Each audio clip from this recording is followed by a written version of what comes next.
See if Bex puts this one in the air. He's rolling right, throwing, end zone wide open, touchdown Verona. And that would be what we call the waggle, one of the main parts of the series. Ryan Van Handel on the receiving end of the touchdown from 9 yards out. And Verona takes the lead 6-3. Tight end crosser coming from the backside on the rollout to the right. So Bex with his 5th touchdown pass of the year, still no interceptions. And Verona's an extra point away. Prairie is 11 of 13 in extra points this season.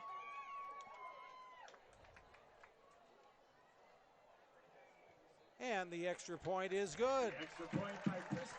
I want to welcome everyone on TVW and channel3000.com. We apologize for some video difficulties we had here to start our Sun Prairie Verona game. A quick recap of what has happened so far. Sun Prairie took the opening kickoff. They marched it downfield before the drive stalled, and Connor Shanahan kicked a 25-yard field goal at the 9-minute mark of the first quarter to make it 3-0 Sun Prairie. Well, Verona then got the kickoff after that field goal. They marched it all the way downfield, and they just had a touchdown scoring pass from Adam Bex to Ryan Van Handel in the end zone, and that made it a 7-3 game, so you're all caught up. And again, thanks for your patience, and settle in, because this is going to be a heck of a match between 2 3-1 teams in the Big 8. Madison Memorial is at 4-0. They're playing Madison West tonight. Sun Prairie and Verona just a step behind at 3-1. Again, 7-3 our score as we approach the later stages of our first quarter. 80-yard march by Verona, mixing both the run, the pass, the Sun Prairie drive, which resulted in a field goal, 6 straight runs, and then the offense stalled and pass to the end zone fell incomplete, but both teams moved the ball in the early going. And this kickoff is skidding toward the sideline. Will it stay inside the pylon? It will not. Penalty marker flies. So the Verona kickoff out of bounds, and that will give Sun Prairie a pretty good start. A crucial bad hop. If he determines that it went into the end zone, the ball's at the 20. Now it's going to come all the way out to the 35. How many wedges have you hit like that? They were one bounce away from being really good. My golf game would be super erratic to try to attempt anything like that. So you may have hit a couple of putts like that. I've hit many a ball, scalded them, as we would say.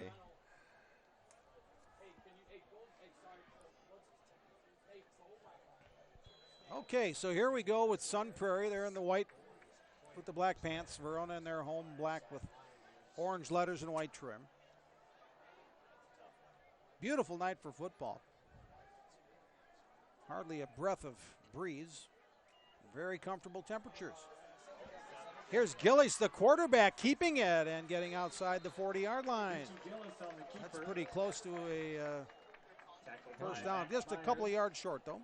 Nice little option keeper.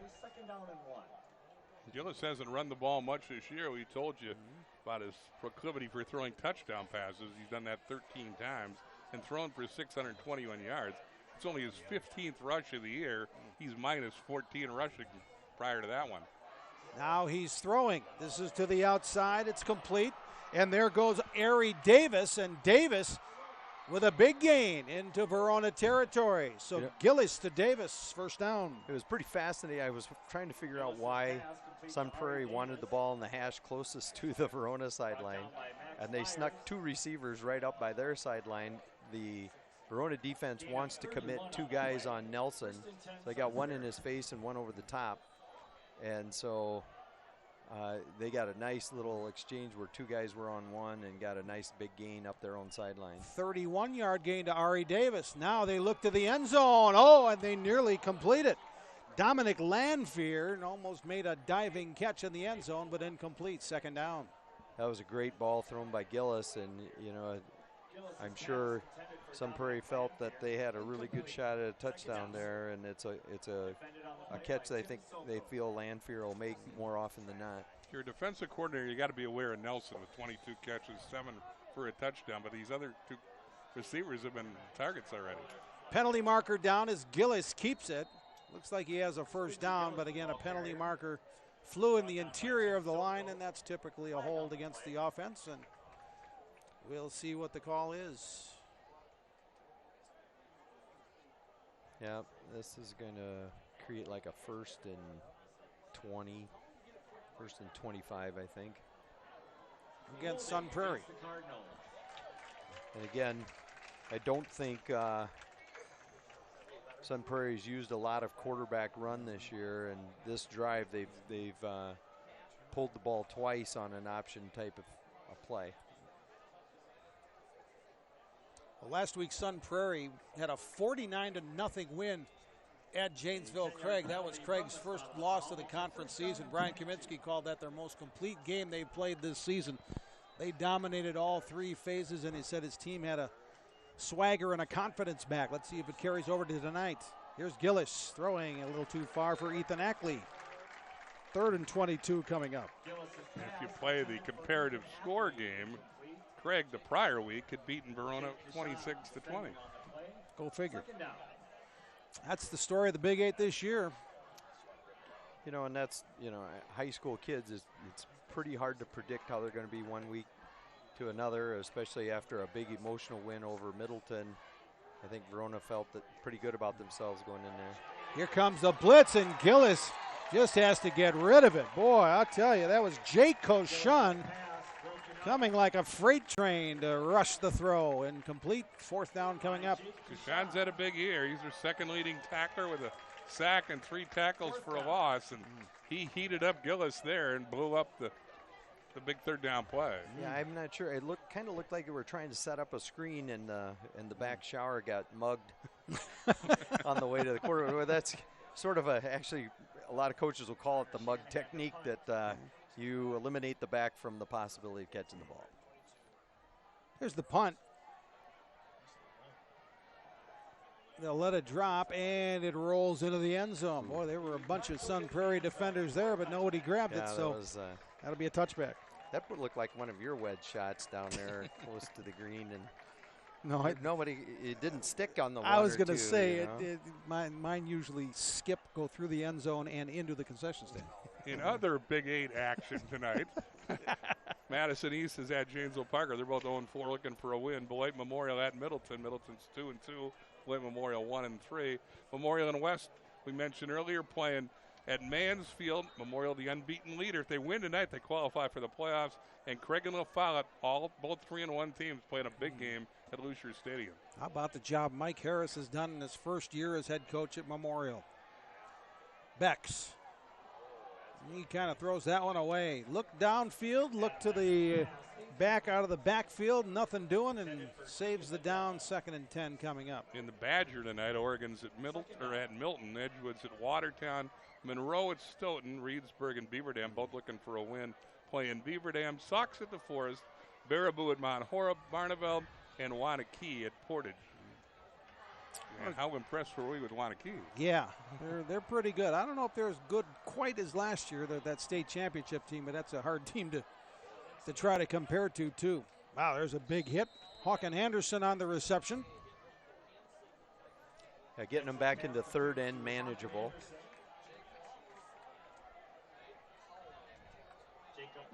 Anderson, that threat out of the backfield, that's his 11th catch this year in 4+ games.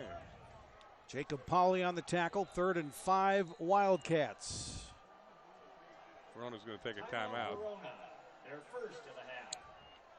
That's the first timeout taken of the half for Verona, so they have 2 remaining. 2:45 left in our first quarter. We've had a Connor Shanahan 25-yard field goal that puts Sun Prairie up 3-0. And then Verona responded with an Adam Bex to Ryan Van Handel 9-yard touchdown pass. 7-3 our score as we hit the later moments of our first quarter. You mentioned the funky offense that Dave Richardson plays, and as a defensive coordinator, how do you prepare for it? No, I was talking with Tim Bass before the game, because it is really difficult to, in a short week, no one in the league runs it like that, but they're trying to play their assignment football. They're going to stay with what they typically do. They're going to do a lot of man coverage, and have the linebackers fly to the football, and they're going to try to be very gap sound. But, sometimes the kids' eyes wander a little bit, and that's where the eye discipline is really important defensively. So the Verona offense back in the field after the timeout, 3rd and 5. Anderson can't get away from Ethan Ackley. I tell you, 44 is all over the field tonight defensively. Brought down by Ethan Ackley. Ackley's their leading tackler. All conference a year ago. Led the team tackles a year ago. Yep, so both teams stiffened on that second. And this is another thing, a little side game within the game, is the offenses and defenses of both teams. Kids are playing one way, and so they meet and huddle on the sideline, look at the video. Here's Bex, the punter. Also the quarterback, of course, and this one skids out of play down the far sideline, and around the 40-yard line, that's where Sun Prairie takes over, trailing 7-3. Look at Scott Nelson there. He's got from sitting next to you here in the lovely air-conditioned booth with a towel around his neck, looking hot there on the sideline. There's Scott. Yeah. His son Cooper may be the most exciting player we've seen this year, and certainly an all-state candidate. Scott's trying to keep the mosquitoes off him. They're all over the place down there. You taught him well. Yeah. Now we got a wild formation here. Cooper Nelson in the backfield. Shower split out. 1st and 10, 40-yard line for Sun Prairie. They get it in the hands of Cooper Nelson. And look at him make something out of what looked like it wasn't going to be much of anything. He gets into Verona territory, and that's going to be a first down Sun Prairie at the 49 of the Wildcats. And this is one of those where I know Scott Kramer's playing instead of Where's Waldo, it's Where's Cooper game that makes sure they always have him identified. And so when he's in the backfield, he's typically going to do that kind of swing pass. First catch of the night for Nelson, a 6'5", 180-pounder. Now they go the other side as the pass is dropped as Ari Davis, who had a big 31-yard reception earlier, dropped that one. Yeah, he had visions of sugar plums in his head there because that was the same play that he had ripped up the sideline for about 30 yards, and he had the same look. And it's 2 wide receivers out on one lonesome soul. And big targets at that. Davis 6'3", Nelson 6'5". He had a big gain if he held on to it. This is Shower. Bounces to the outside, turns it upfield, stiff arms Bourne, but Bourne still makes the tackle. They say he stayed in bounds, so the clock will continue to roll. Down to 1:20 left in the first quarter. I'm chuckling. We got these linebackers here are so good. Bourne chased him down.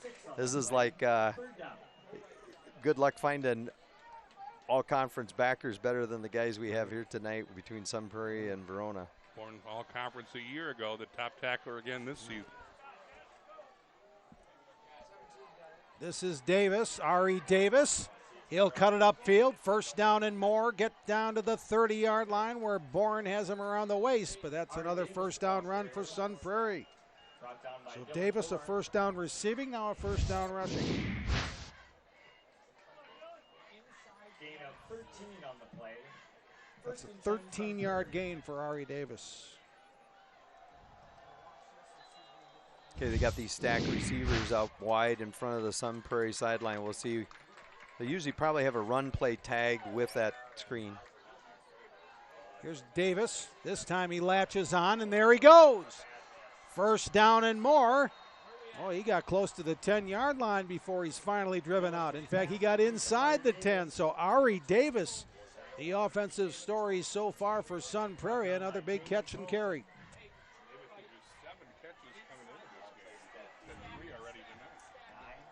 Yeah, and he knows what to do with it once he gets it. So 13 on the rush, 21 more on that reception for Davis. First and goal, Sun Prairie. I think you're. So here's first and goal from the 9. Timeout Sun Prairie. That's the first timeout Sun Prairie has used this half, so both teams with 2 remaining. Wanakee. Minute 25 left in the first quarter. Wanakee leading 21-0. Not a shocker. No. behind Brookfield, the team they beat in the title game a year ago.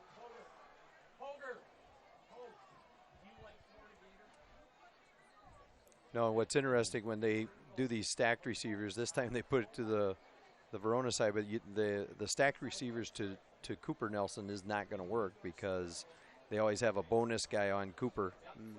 And so when they go stacked receivers opposite Cooper, they have a numbers advantage. So it'll be interesting to see. They got the stacked receivers coming, or twin receivers coming this way. Okay, 1st and goal for Sun Prairie at the 9. And another whistle. Oh, no, that's just to get the ball in play. Here's Gillis keeping it to the corner. Touchdown, Sun Prairie. Richie Gillis runs it in from 9, and Sun Prairie has the lead back. It's 9-7. Beautifully done. Yeah, a little option play, and he's keeping the ball. And I'm not sure, how much he's done that. He did have a few keep plays against Memorial at week 1, but he's carrying the mail really well tonight. Third rushing touchdown of the year, but he's thrown for 13. Good look at Connor Shanahan in to try the extra point. He's already made a 25-yard field goal. Looking to put Sun Prairie up 10-7, excuse me. Low snap, and the kick is blocked. The extra point is blocked. Well, the holder. Tyler Laham, I think, blocked the extra point. Brendan Worley's the holder. He did a nice job to get that low snap skipping off the ground, but kicker didn't have a chance to get any elevation, and it stays 9-7. Here it is again. Well, here's the touchdown run by Gillis. Boy, they all went for Nathan Schauer on the fake. Lucky that wasn't. I was going to say in the NFL, they would have thrown about 6 flags on it. I think somebody turned their head on that one. That was like a textbook. Okay, so with 30 seconds left in the first quarter, Sun Prairie regains the lead, 9-7. Now this got that feel of that back and forth tilt we've been having. Right? Connor Shanahan set to kick for the Cardinals. 65-yard run. Again, pretty balanced between the pass, mostly Gillis to Davis, and then a couple Gillis runs. This is Owen Konopacki, a 6'3" sophomore, ready to kick it off. We saw he's got a pretty big leg as he booted one into the end zone his last attempt. And we're keeping an eye on things at Mansfield Stadium in the Bert Hobley clipboard game as Memorial and West are going at it tonight. And not quite into the end zone, just outside. Here's Aker breaking it loose. Aker in the clear. He's going to go 99 yards for a Verona touchdown. 100 yards. Jackson Aker with the kickoff return, and the Wildcats go back in front. Yeah, he just didn't quite hit it as well, and it ended up 1 yard short of being the mandatory out to the 20. Great execution on the kicking game. Beautiful. Boy, once he found the seam, he was gone. Well, that wall just parted the Sun Prairie special team, and nobody touched him. It was like a match at Wimbledon. Back and forth, back and forth. 12 seconds for that kickoff return, answering the Gillis 9-yard touchdown run. Boy, we got a great one developing here tonight. Not sure what the delay is here. They keep looking at the Verona sideline. They're short a player, I think they're looking for the ball. Oh, we need a football. I'm not kidding. The center one of the linemen just picked up the ball underneath the goalpost. And it's behind the goalpost. I don't know if this is the helium K ball or not. So that's always something. Garcia for the extra point. Chris Garcia. Looked like Sun Prairie might have jumped, but yeah, no flags. Nope. Oh, there is a flag. Okay, yeah. So like the right end for Sun Prairie jumped the snap.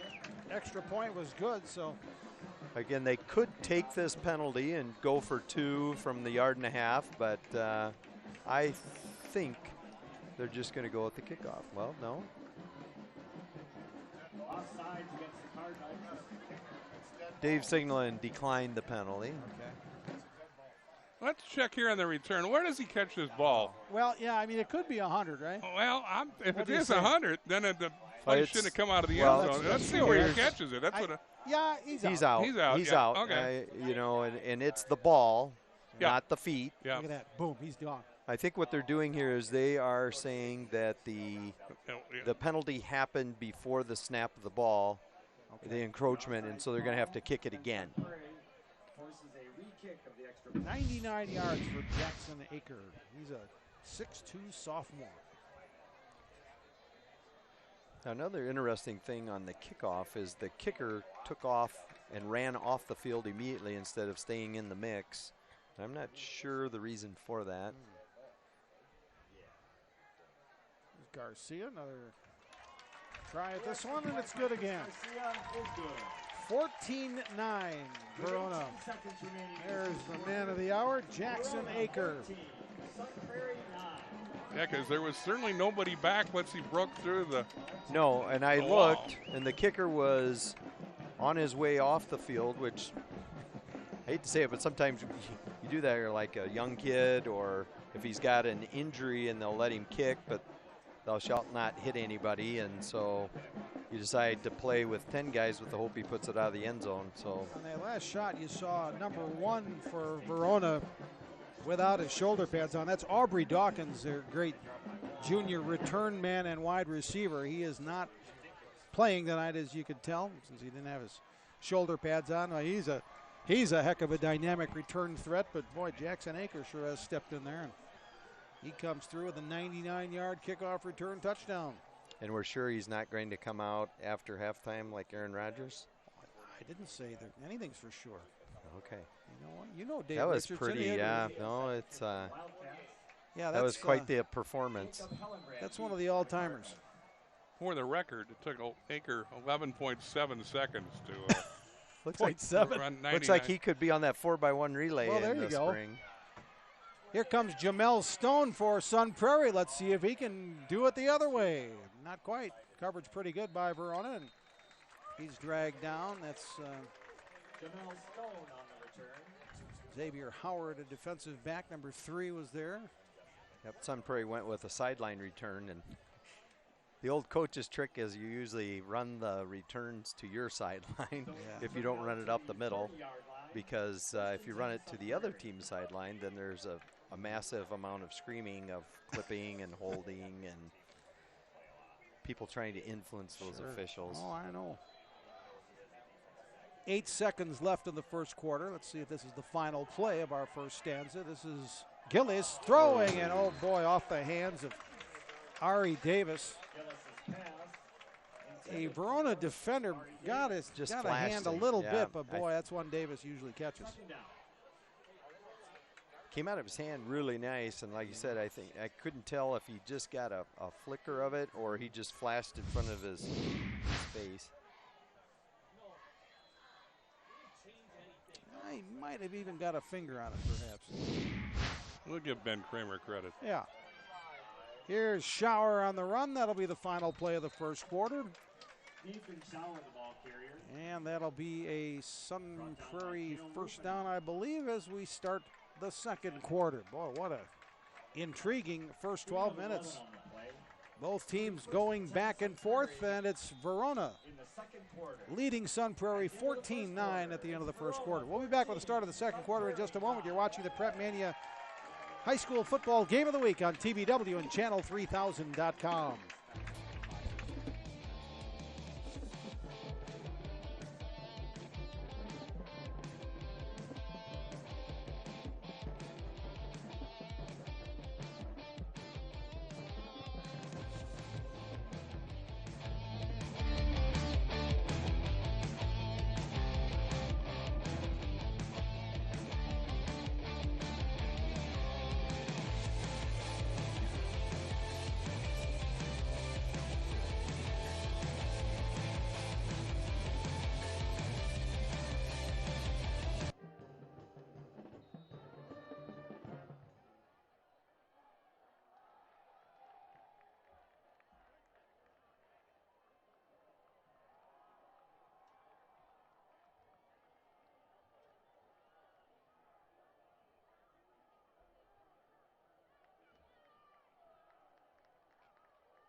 Carson Fluno. So Carson Fluno at quarterback.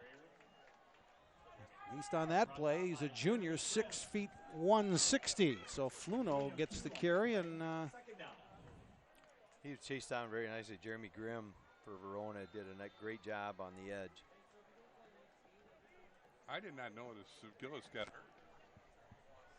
I think Gillis is back in there now. Yep. Here's a pass. This is complete. Dominic Lanfear. And he's driven out of bounds. There to make the tackle. Safety Michael Guy for Verona. Third down. Yeah, that was those stacked receivers again. They've locked it down a little bit. They only got 7 or 8 yards there, so we're third and short.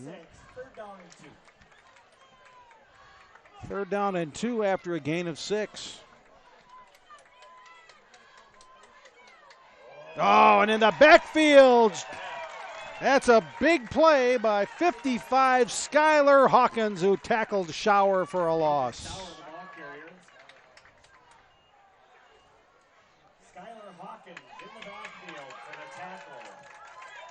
4th and 5, so here we go. The Sun Prairie punt team coming out. Fourth down.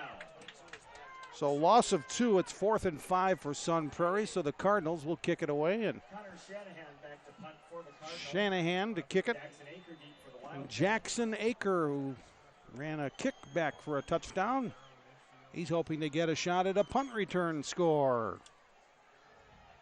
And he will get a chance, but this time he's met after about a 3 or 4 yard return, so Verona gets the ball back with the lead early here in the second quarter. In the other game involving teams that are 3-1 in the Big 8, Craig with a 3-0 lead over La Follette with 8 minutes left in the half. 25-yard line. Jenkins on the tackle. Okay, I think Brophy might be having a little issue with your microphone. Let's see. Wes, is my mic okay? Okay. Oh, you're good. Give it a shot, bro. Again, Craig with a 3-0 lead over La Follette in the other battle of once beaten teams in the Big 8 tonight. Okay, Verona has it 1st and 10 at the 25. Bex. Here comes Ackley. Oh, and here comes more help. And down goes Bex. That is Akeem McCullers. Another one of those great linebackers for Sun Prairie with a sack. Yeah, he was supposed to be in coverage, and I think he just triggered once he saw the pressure, stepped up, and now Verona's stuck in 2nd and long here. That's a 7-yard sack from McCullers. Ball back at the 18. Here's Bex. He finds Hawken Anderson. Breaks the first tackle. That was attempted by Jahari Wea, but then help was there to finish him off, and it's going to be 3rd and long for Verona. Yeah, you're talking 3rd, almost, not quite 20, but pretty close. So Verona has already used a couple of their favorite 3rd and long plays with the screen pass and the counter crisscross. So we'll see what Coach Richardson has up his sleeve this time. No gain on the play. 3rd and 17. Ball at the 18-yard line of Verona. West just tied Memorial 7-7. 5 minutes remaining in the half. I tell you, those Regents are going to give the Spartans some trouble tonight. Here's Bex on 3rd and 17. This is a high floater. Receiver goes down. No flag. Incomplete. 4th down. Yep. Battle for West Side pride in Madison. So yeah, that was good. You know, some people watching might wonder why wasn't that a flag, but there was, 2 kids battling for the ball. The defender had him walled off perfectly, and it didn't really impede him trying to go to the ball. It was just a good no call. Shea Watson was the intended receiver for Verona. 4th down for the Wildcats. Bex to punt. He'll hit this one at around his 10-yard line. It's 4th and 17 from the 18 of Verona. So a good defensive series for the Sun Prairie. Again, Verona is like one of the masters of a lot of different punt formations. Their quarterback is typically their punter, so the fake element is always there. And they typically do this, what we call rugby-style punt, so he'll be rolling out to the right as he punts. So it's interesting to see how, like, Sun Prairie's going to counterpunch that. Looks like linebacker Hughes coming off the edge. It's 4th and 22 as the down and distance. There's that little rugby punt. Boy, it is a low spinner. In fact, somebody might have got a handout. Here's Cooper Nelson. Boy, he looked like he faked a handoff and then got it down to the 35-yard line. You know what I'd like to see? I'd like to see Cooper Nelson being defended by Scott Nelson in his prime. Yeah, that'd be a good very match, interesting. Keegan Lindell on the tackle for Verona. I'd really like to hear Scott's answer on that too. I know what his answer would be. I don't know. Being a proud father is kind of glamorous in its own way. Very short field for Verona, or for Sun Prairie here. From the 35. Over the middle, Ackley was wide open. Finally dragged down. He lost the football. I thought it was on the ground, but Sun Prairie, boy, great anticipation by a Sun Prairie lineman. Great hustle downfield. So this was, they had the flash screen to Nelson before, so they faked that and set the tight end right up the seam. So that's Gillies to Ackley. Big hit by Max Kaminsky. I thought he was down. It looked like he was. Yeah, Michael they Guy. Don't have the benefit of instant replay. Yeah, Michael Guy stripped it away. Sun Prairie got the ball back, but it's. I think they ruled that Ackley was down, however. Yeah, I think that's right. 1st and 10, 17-yard line. Oh, look at that, a broken tackle. Yeah, again, linebacker from Verona, 55, shot that gap. Skylar Hawkins, he's gotten a big tackle for loss previously, and he eluded his grasp. So it's a gain a couple. Actually, he's a D lineman. That's kind of a athletic 180 and super strong and quick. They're going deep. Jump ball. Cooper Nelson nearly stole it, but was it intercepted? I guess it was out of bounds. Incomplete. Cale Rufinock was defending and nearly intercepted it. Yeah, he tried to jump ball it in the corner, but again, Verona's playing a safety over the top. Watch Nelson. He almost stole this from Rufinock. Right. But he cleared. Yep, he hit the ground. Yep. Cooper Nelson is 6'5". Cale Rufinock is 5'8". So 3rd and 8 from the 17 for Sun Prairie. Okay, we have this look where Cooper Nelson's in the backfield. He's probably going to see play number 3 out of this. Okay. 3 receivers to the right for Sun Prairie. That's where they're going. This is Ari Davis again. And he's going to be a first down reception inside the 10. Again, a little chess match. I'm sure this is a package they've saved. And so Nelson this time, instead of going motion to the right, went to the left, clearing out. Again, Cooper draws a lot of attention. And so that left a nice little seam route for the receivers on the opposite side. 1st and goal for Sun Prairie. They're down to the 6. Trying to get the lead back. Gillis. Ackley can't quite hold on. That was a good throw, right off his fingertips. Ethan Ackley is a great linebacker, leading tackler in the first 4 games. He can also catch passes. He'd like another chance at that one, I think. Right on his fingertips. Didn't quite get it on his numbers. But. Each of his 3 receptions coming into this game went for touchdowns. Oh, yeah. 2nd down. Here's Gillis looking for his 2nd score of the night, and he's in. 6-yard touchdown for Richie Gillis. Sun Prairie leads 15-14. A little, again, that keep off of an option.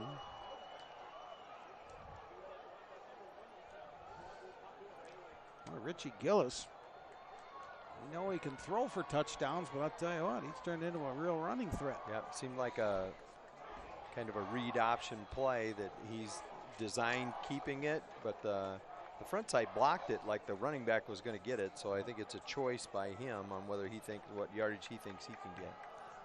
Shanahan for the extra point.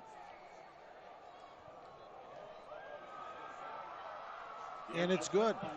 Shanahan is good. 16-14, Sun Prairie. 6:51 remaining in the first half. Sun We Prairie talk about playing a field position game. There's a pretty good example of it. Absolutely. After an exchange of punts, Sun Prairie, this short field, it didn't take them long to go 35 yards for the go-ahead score. Here's Gillis's second score of the night. He's 6'3", 180-pound senior. So here's big decision time. Do you decide to kick it deep and hope he gets it into the end zone? Or do you play the let's make sure that we don't kick it to 22. Jackson Acker? Wanakee has extended its lead with 6 minutes left in the second quarter to 50-0. 5-0, 50-0. I think that's going to be kind of the story the rest of the way, because Wanakee's already played the top teams in the Badger North and won pretty impressively. DeForest, I thought, really gave them a good battle, and DeForest is a good football team. Portage came into that game. They're hosting Wanakee in that game tonight. Portage is 1-1, but getting spanked. Yeah, the rest of the Badger North will not be able to touch Wanakee, I don't think. And Baraboo both 2-0 in the Badger North. Portage, Sauk, DeForest, and Mount Horeb, Barneveld 1-1, and Beaver Dam and Reedsburg playing each other tonight are both 0-2. With no wind, let's see if Konopeki can put this one in the end zone.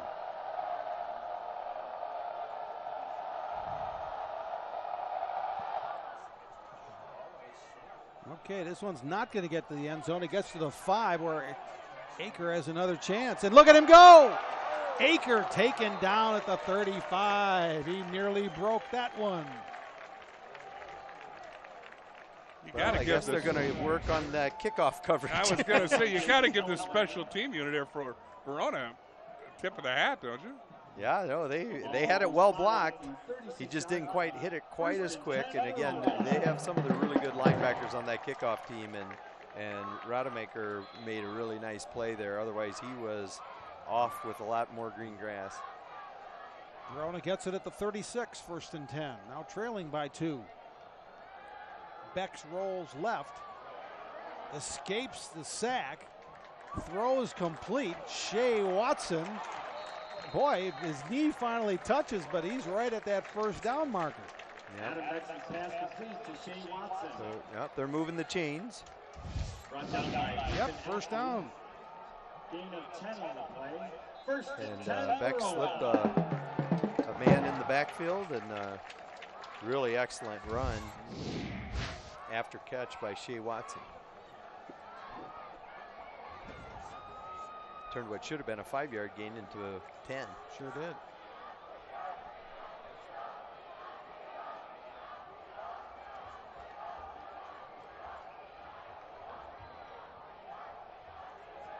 Bex looks to throw again.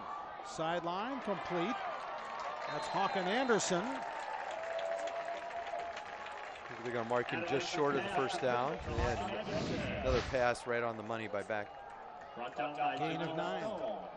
Gain of 9 on the play. Second down. Stone with the tackle for Sun Prairie. Check that. Jahari Wea on the tackle. It's number 6. Memorial just took the lead back on West, 14-7. 2:54 left in the half.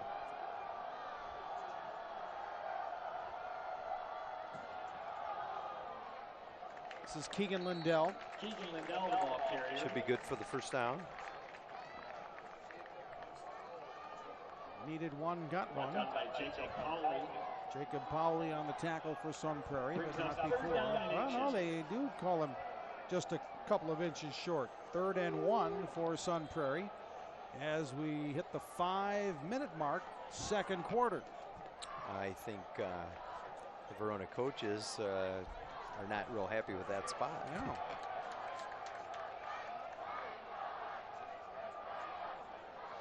It's at the 45, just inside the 45. Beck's tried to draw him offside with that early count. Now here's Keegan Lindell, and he's going to get a first down, and he'll get inside the 40-yard line, nearly the 35 for Verona. There was not a very big crease there. Again, the Sun Prairie defense is getting way better with their run fits, but he squeezed through there, and you talk about putting good pad level. Great run. So Lindell takes it to the 36. That was an 8-yard gain.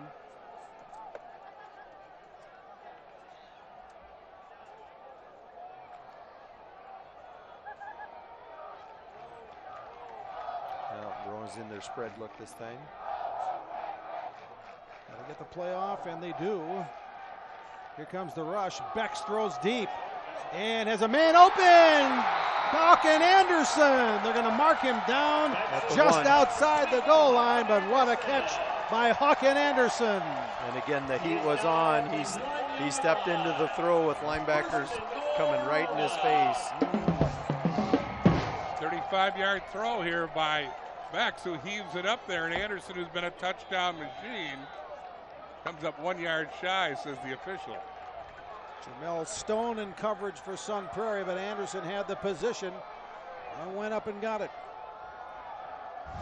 So it's first and goal for the Wildcats, and that's a touchdown, Verona.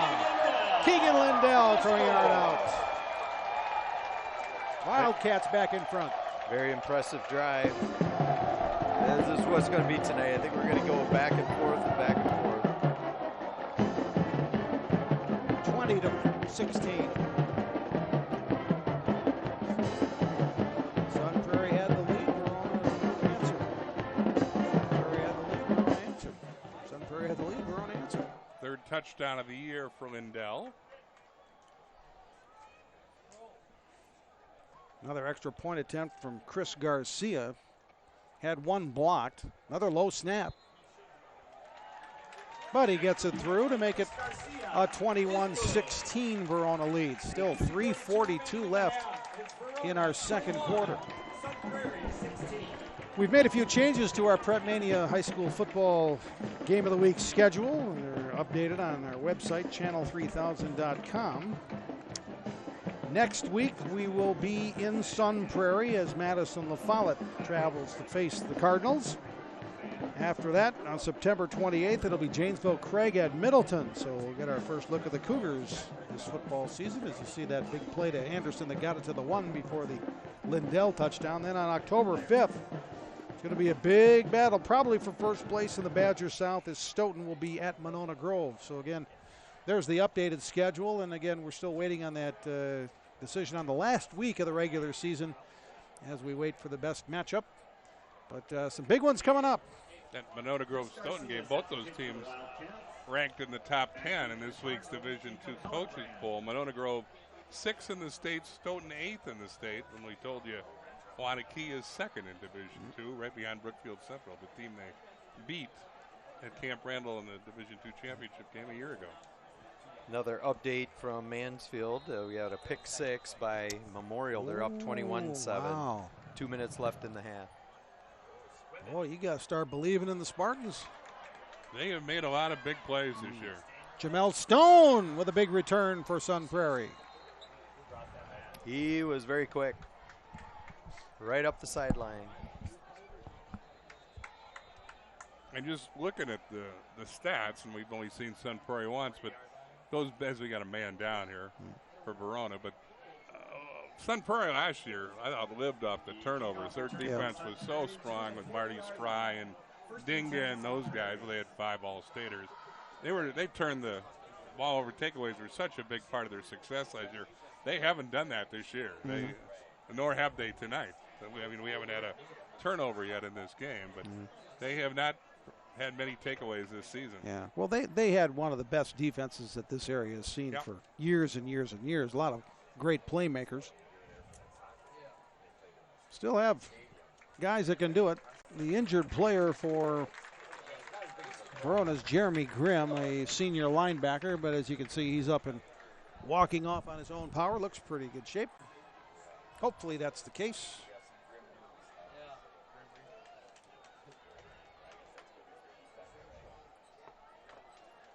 I think Jeremy looks okay walking off. I would say. Got to say hello to our favorite Verona fan in Temecula, California, Rob Hernandez. Oh, yeah. Steve Drumright watching the game in Southern California. Boy, those were the good old days of the State Journal, huh? Yeah. Oh, man. Two of the greats there. Penalty marker flies as Shower heads down the far sideline. Boy, he was right along that sideline but kept it going. But again, a penalty marker was thrown back at the 40-yard line. And in that area of holding, right, unless like it's coming back. Oh no, unless somebody's offside. Holding. It is Sun Prairie. I don't know why that Sun Prairie guy was clapping, but it's going to go against the Cardinals.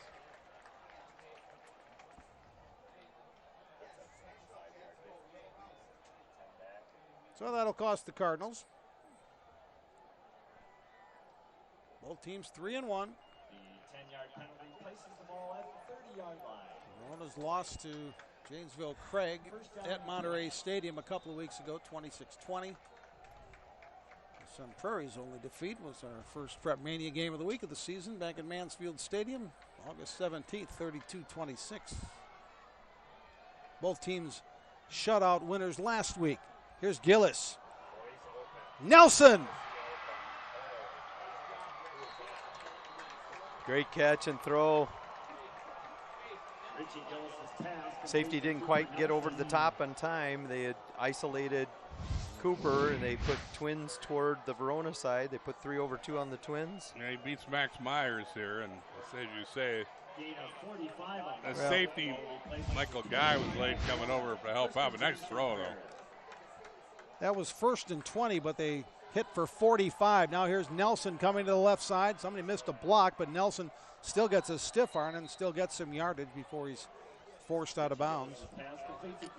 Boy, what a weapon, Cooper Nelson. Cooper flew up that sideline on that fade route. Easy a handful. Yeah. Came into the game with 22 catches for 400 yards and 7 touchdowns this season. Last week against Craig, he had 7 for 201 and 2 touchdowns. Last season, Cooper Nelson had 39 receptions for 794. He's the most dynamic player I think I've seen this. I would agree. Here is Nathan Shower. Nathan Shower picking his way to the 5. This offensive line for Sun Prairie starting to insert themselves. There are some big dudes up there. Jeremy Grimm made the tackle. That's good news because he was the player who was injured in the kickoff a little while ago. That's Mr. Ackley with the kick-out block on the edge.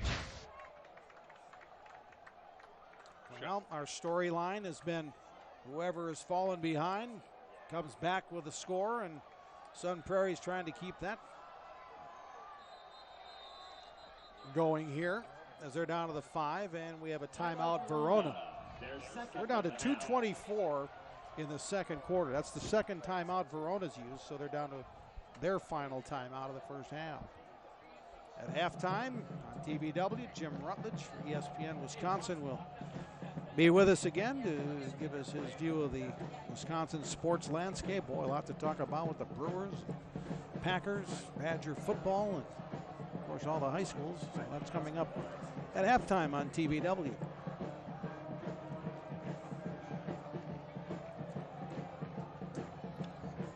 And the wheels ran off the bus for West. Oh. They're down 28-7, 40 seconds left.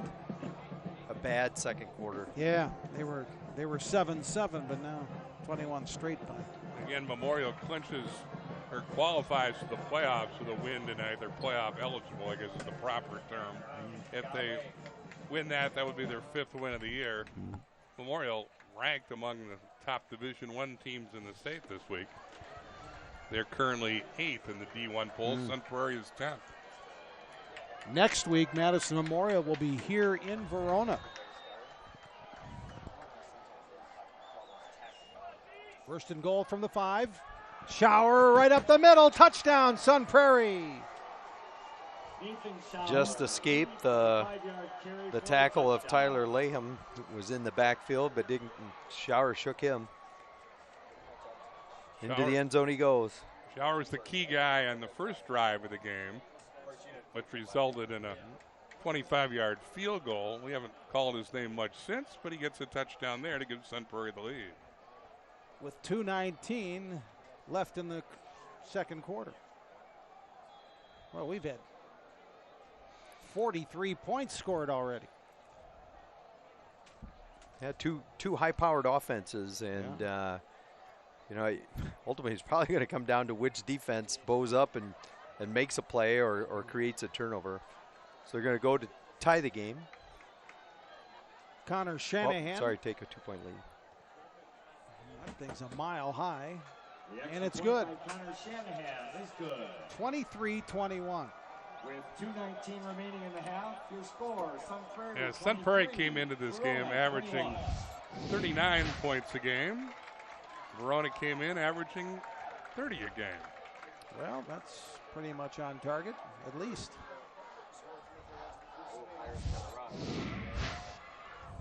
How about this? Monroe hasn't won a game in the Badger South, but they're leading Stoughton 6-3 at halftime. Tuesdays in Monroe this weekend. Oh, yeah, well, that'll get you going. That game in Stoughton. Oh, well, that surprising. shoots my theory then. How about that? Well, but the aura of Cheese Days goes all over Southern. Monroe winless. Who knows what alumni are in town to inspire the young that's lads. True. That's true. They got a bunch of them. Boy, Monroe had some teams back in the day, didn't they? No, they used to rule the Badger Conference in the mid to late 80s, early 90s. It's funny how cycles happen, though, huh? Yep. Everybody's waiting for a Wanakee cycle. Badger. Yeah, I don't think they're going to. They're going to have a change in conference before that cycle's down.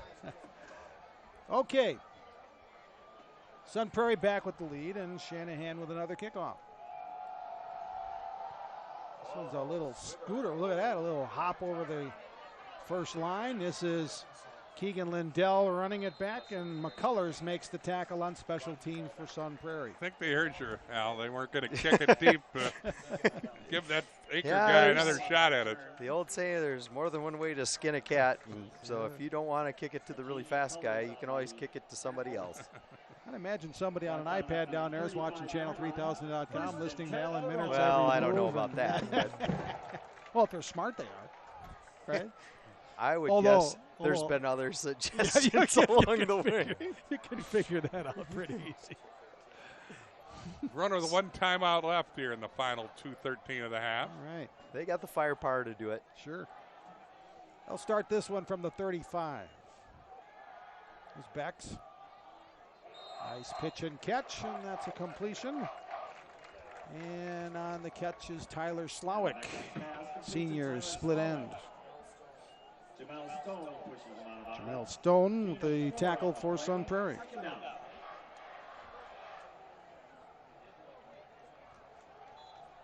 Get the impression the concession business would be strong for bug spray today.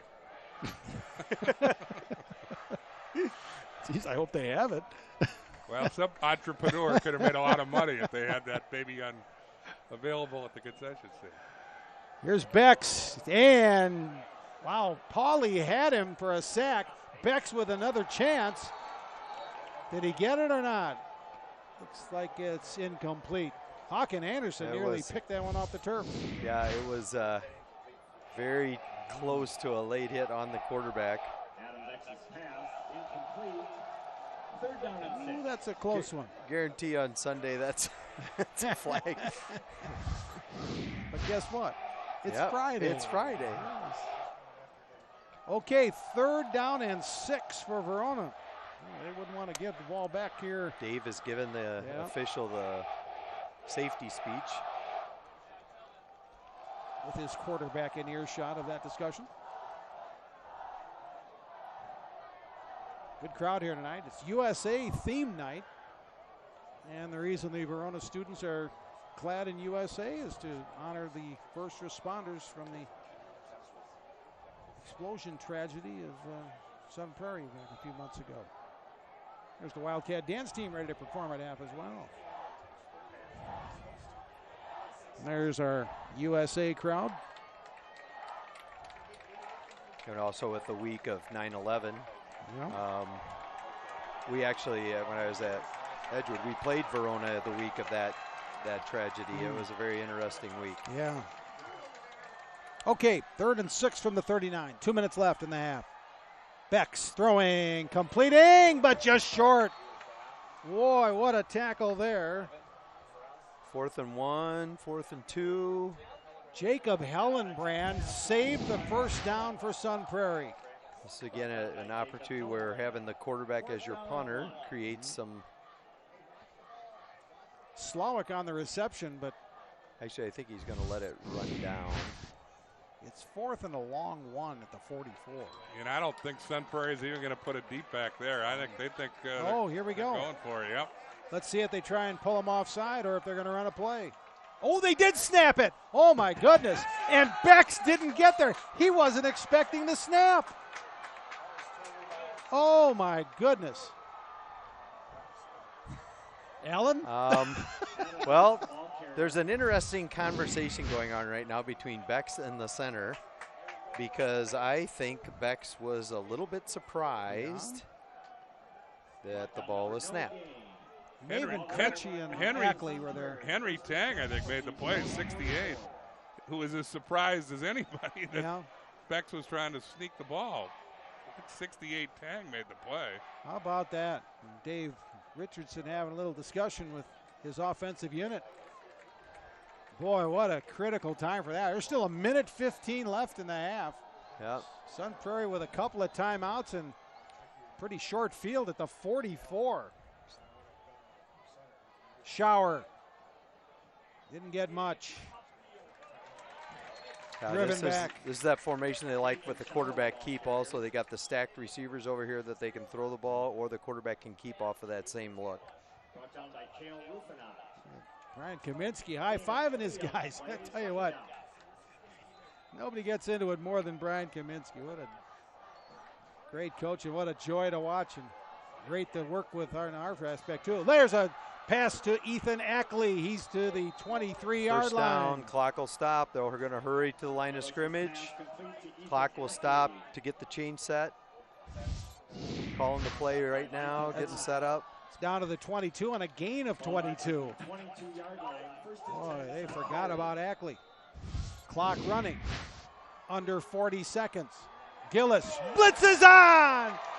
And Gillis just got it off. Bourne just smoked him. Woo. He had a free run at the quarterback. And this is an all-conference linebacker a year ago. Their sack leader, and he gets in a real lick. That's one of those delayed blitzes where he waits and lets everybody commit to someone and then takes off. Very effective blitz. Coach Kramer does a great job with the Verona defense. Fortunately, it was an incomplete pass for Sun Prairie to stop the clock with 34 seconds left. Yeah, that was really close to being a fumble Sure and was. going backwards. 2nd and 10 from the 22. They'll swing it to Cooper Nelson and then he'll throw it downfield, and that's complete to Ari Davis. 25 seconds left. Boy, they are right down there now, and a timeout, Sun Prairie. They called timeout. Now they could have waited for the clocks to get the change to get set and saved a timeout, but they went ahead and called it. Well, nice play here, though. Nelson, again, a good athlete. Takes the lateral, and he still can throw the ball downfield, and he finds Davis. That wasn't exactly your textbook set the feet throw. No. But he kind of shot put it in there. He got it done. Yeah. Throws like his dad. You know, I was just wondering if Scott could do all this multi-dimensional stuff. I think his mom's a much better thrower. Okay. When we resume after the timeout, Sun Prairie now down to one timeout. In fact, Verona still with one timeout remaining in the half as well. 1st and goal at the 2 as Sun Prairie tries to extend its 23-21 lead. And the kind of tough part here is if you run and don't get in, you're really limiting your opportunities.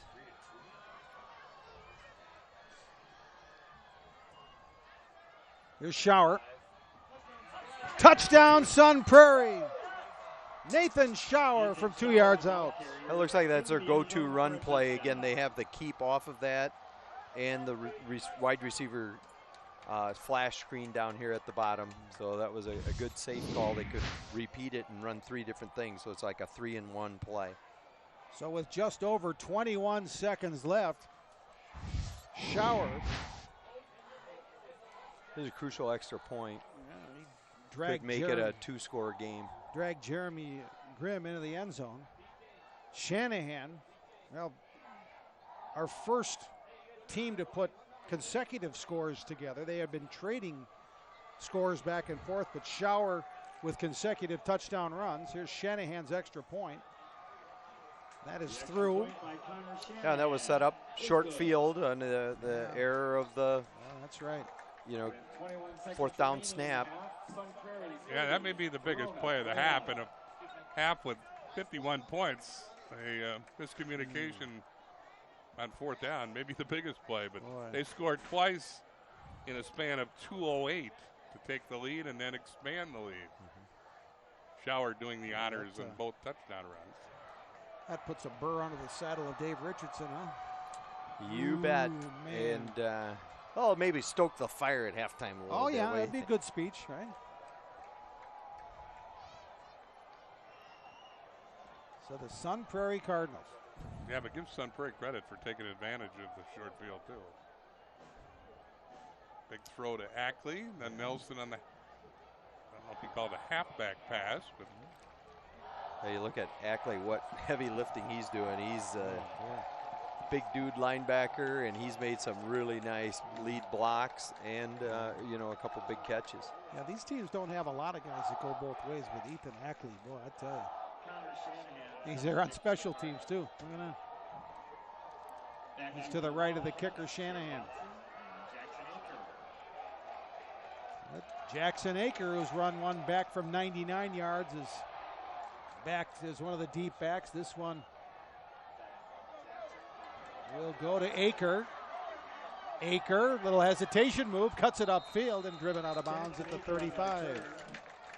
Well, that was that didn't go as planned. It was a pop-up kick that was designed for someone else to catch the ball. He did not oblige.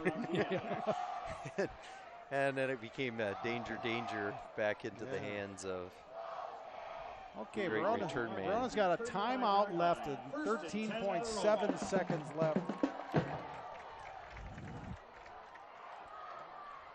But without Dawkins, they don't have the deep threat that, Anderson, I guess, would be the guy, to keep your eye on. I don't know how cute they're going to get here, but we'll see. But they're down 9. Verona will get the second half kick, by the way. Yeah, Beck's going to throw it. Man is open. He'll stay in bounds. He'll get to midfield.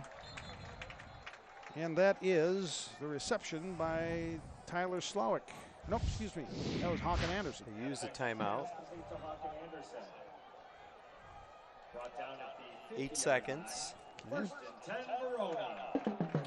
So, really, choices here with 8 seconds. You really have to hustle, get a throw downfield. First down, you'd like to get it out of bounds. But again, the clock will stop, give them time. It's right on the fringe of can you get all your people there to get lined up and spike it. Right. Average high school play, last 6 seconds. Well, an entertaining first half. Defensive coaches might not be so thrilled about it, but no. I got to think there's going to be extra special attention over here on Anderson. Yeah. Cooper Nelson going to play his daddy's old position as a safety here in this.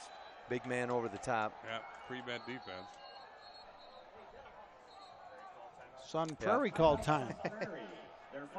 That is really tricky. You call it right as they're snapping the ball. Got the call, and now they kind of had a look-see at what they were going to try to do. Not uncommon. It looked like he was going to roll right, try to get an out, a deep out, deep comeback to this sideline. Time for our old friend, the hook and ladder. Well, that is not a bad thing here. They're going to play off and allow a short catch, so it actually is a pretty good time to try that. LaFollette with a field goal right before the half, and LaFollette and Craig both 3-1 in the Big 8, tied with these two teams for second place behind unbeaten Memorial, and LaFollette and Craig now tied at 3 at the half. Wow. that at Lucier Stadium on Madison's east side. We'll There's see the Cooper Lancers Nelson. next week. There's Cooper. And he is right there at the 30-yard line, so he's 20 yards downfield. Look at that. You see 4 essentially safeties. They're about 30 yards behind the line of scrimmage. Beck's sideline. Anderson complete. Nice toe tap. 3.3 seconds left. Well, now you can take a shot to the end zone, I guess. Yeah, that's a heck of a grab. No, you know, it's Beck probably has the arm to get it there, and so this is one of those things. I know last week Memorial pulled one off, although it was about 10 yards closer. Right. A little Hail Mary action, and so I know that's why Cooper Nelson is in as a tall person to kind of bat that down.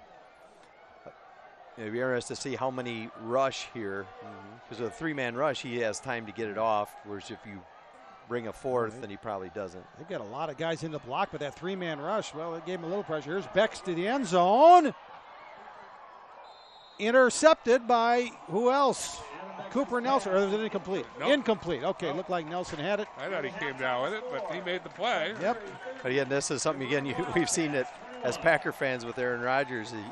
It's almost better to rush and ensure he doesn't get it off in time for the receivers to get downfield. Okay, here's how close it came. Anderson was the closest Verona player.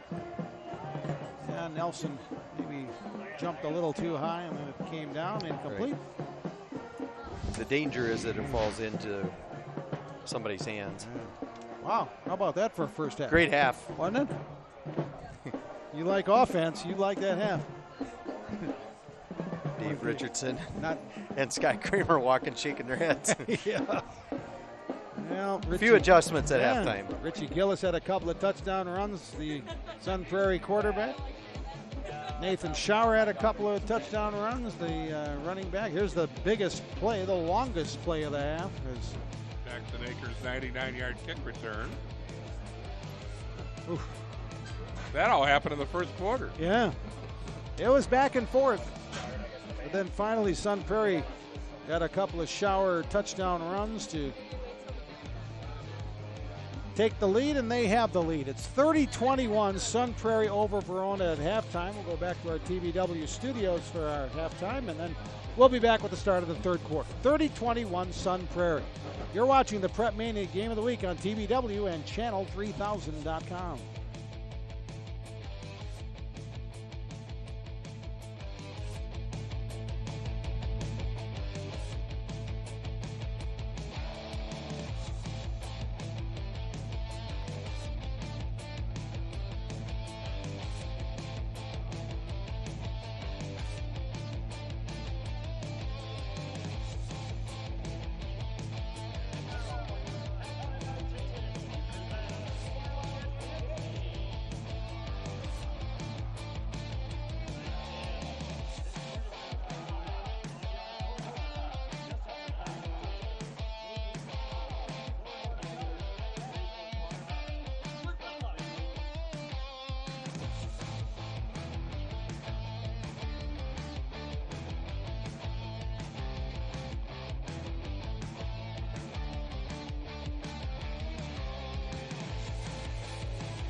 Let's hear it for the Wildcat Dance Team.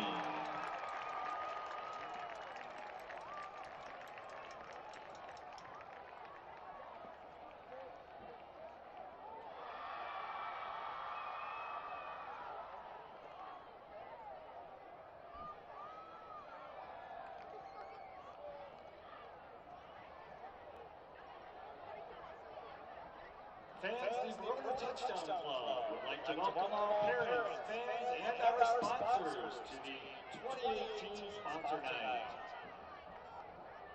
The Verona Touchdown Club and the Verona High School coaching staff and players would like to thank and recognize our sponsors this evening. Affiliated Engineers, American Family Insurance, Axley Attorneys, Culver's of Verona, Draft House Bar and Restaurant, Doc's Classic Tavern, Econoprint, Easy Plumbing, J.H. Findorf and Son Incorporated, Fifth Quarter Sports Bar and Grill, Great Rock Realty, It's Time Grill and Pub, KL Engineering, Little Caesars, Madison Homes Incorporated, Madison No Fear Dentistry, Main Source Solutions, Miller and Son Supermarket, Pasquale's Cantina, Paul Tuxford Photography, Park Printing, Pizza Ranch of Verona, SNL Hospitality and Three Bears Resort, Sports Advantage, 10 Pin Alley, and U.S. Cellular. Sponsors, thank you again for your support of the Verona High School football program. Go Wildcats!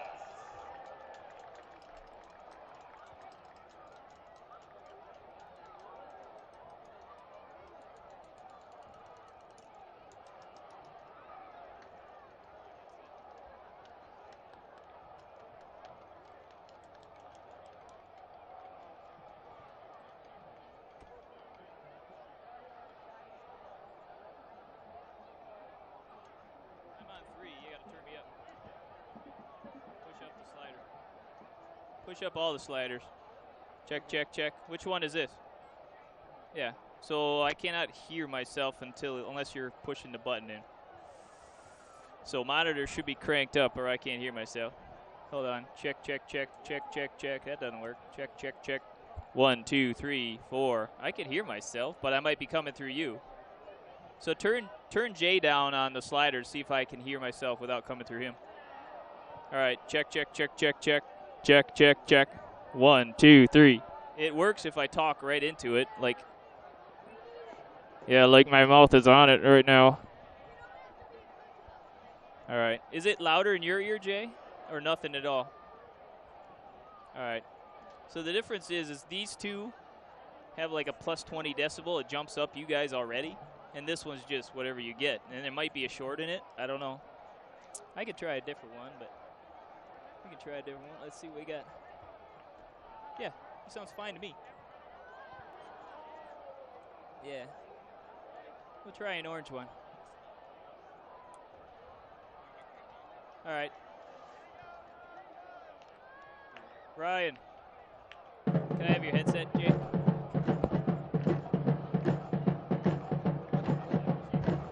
What do you want?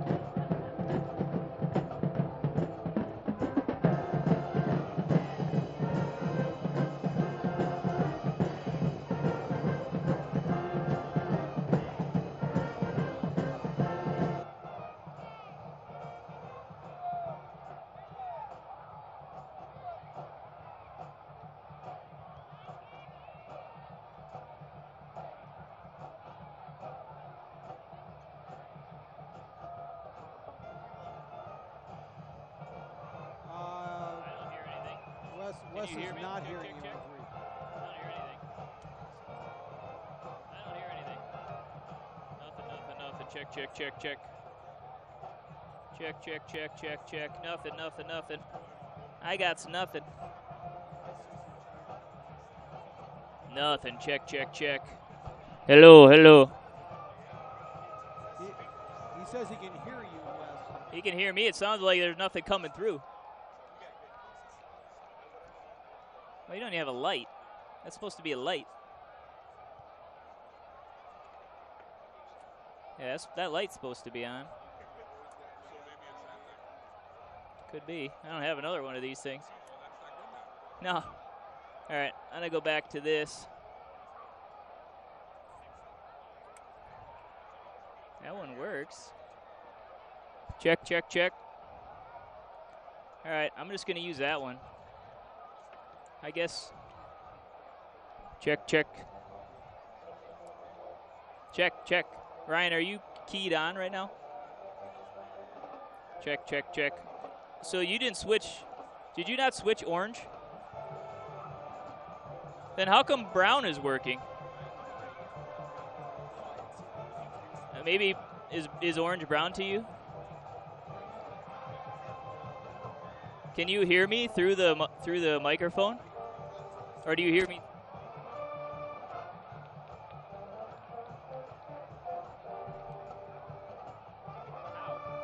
I'm plugged into brown right now. Oh, hold on. That brown is now orange.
Here they come.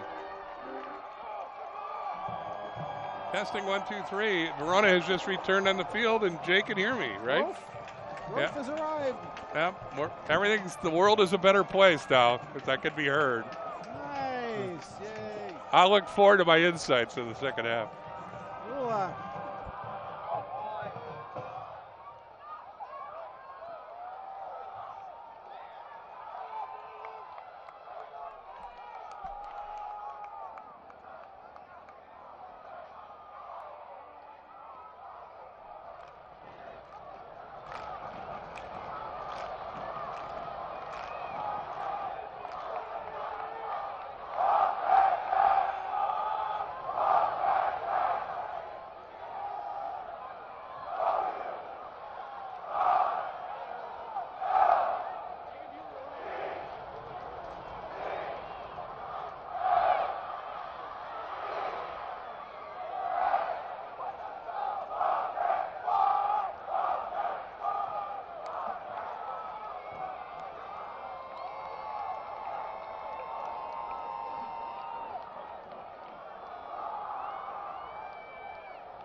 We're back at Curtis Jones Field in Verona. Alan Minard, Bill Brophy, Jay Wilson, Prep Mania High School Football Game of the Week on TVW and Channel3000.com. We had 51 points scored in the first half, and we are looking forward to the start of the second. We have lots and lots of highlights. We'll see if we can squeeze them in before Verona receives the second half kickoff, and quarterback Richie Gillis had a couple of touchdown runs for Sun Prairie. This is the first one. That was in the first quarter after the teams had traded scoring drives, the extra point blocked, and Sun Prairie's been chasing points since. Then they kick off, and this is Jackson Aker going 99 yards. The ensuing kickoff, Verona regained the lead. It was 14-9 at this point at the end of one, but then Sun Prairie scored 3 times in the second quarter. Gillis here over the middle to Akeley, one of his favorite receivers, the tight end playing both ways, gets him in scoring position, and then Gillis again to Ari Davis, who had 4 or 5 catches in the first half. He gets him inside the 10, and then Gillis on the keeper scores his second of the night, this on a 6-yard run, and Sun Prairie had regained the lead. That was on a short field after just a 35-yard drive. Here's a long pass from Adam Becks to Haken Anderson that gets the ball down to the 1, and then Keegan Lindell. This is a 35-yard pass to Anderson, and then Keegan Lindell will go the final yard, and Verona had regained the lead at 21 to 16. That came with 3:42 left in the half. Verona thinking things are pretty good. And another look at Lindell's scoring run, his third of the season. Then Sun Prairie scores twice in the last 2:29, set up on this long pass to Cooper Nelson. And that got the ball to about the 25, and then from 5 yards out, Nathan Schauer with the first of his 2 touchdown runs. And Schauer, well, after Gillis took a big hit from Dylan Burke, here's a halfback pass from Cooper Nelson that gets it to Davis inside the 5, and then Schauer from 2 yards out. Again, that score came 2:08 after his previous touchdown run, and Sun Prairie leads 30-21. You can unbuckle your seatbelt now after those highlights as we start the second half. Here's a little pooch kickoff, and Verona grabs it, and they're going to have great field position at the 45 to start. They didn't want any part of kicking it to Jackson Aker. No, and that was, and that's really hard. One of the hardest things to do is to, again, try to, as coaches, you always think you can get your kids to put it exactly where it should be, and it, unfortunately, with high school kickers.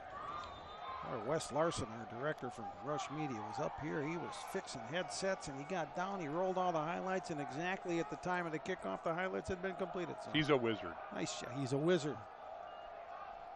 Here's Becks handing off to Keegan Lindell. Nice Nice run on first down for number 34, 5'10" junior running back for Verona. Other scores in the Big 8 tonight. Memorial, the unbeaten leader, with a 28-7 lead over West at the half.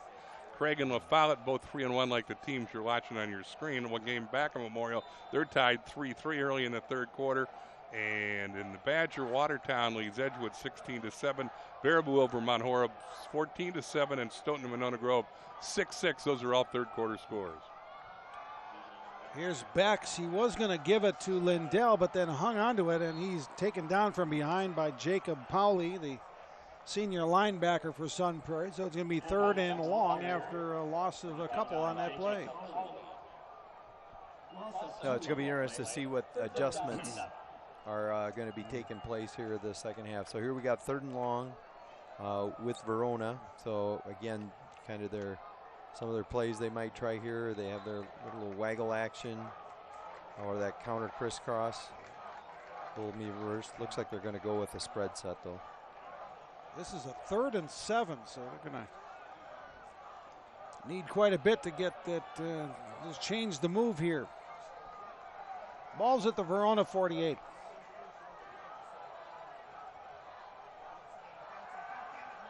Bex throws it short.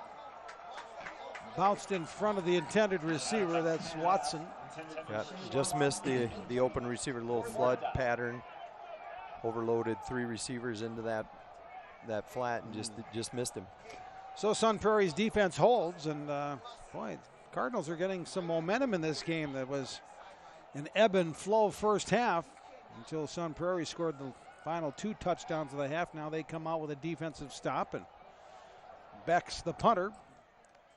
Cooper Nelson deep to receive for Sun Prairie.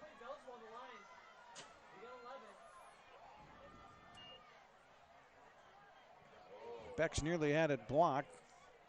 Nelson catches the line drive punt, escapes the first tackler, and then he's driven out by the second.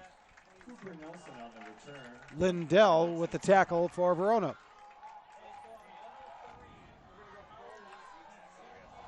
Ooh.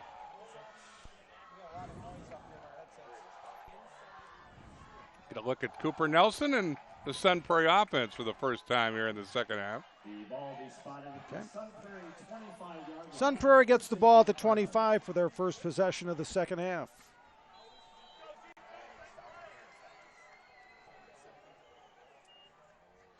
Gillis will give it to Shower.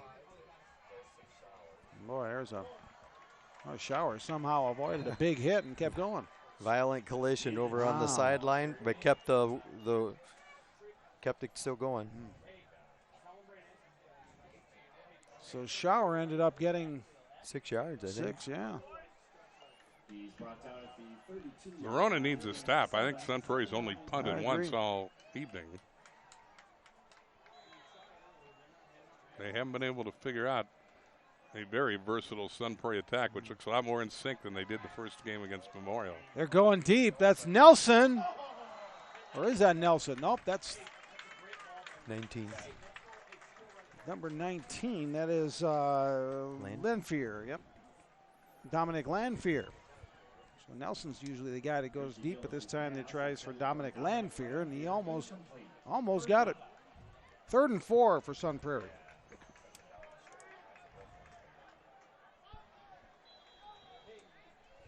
It has been a long game. 9:31 left in the third quarter.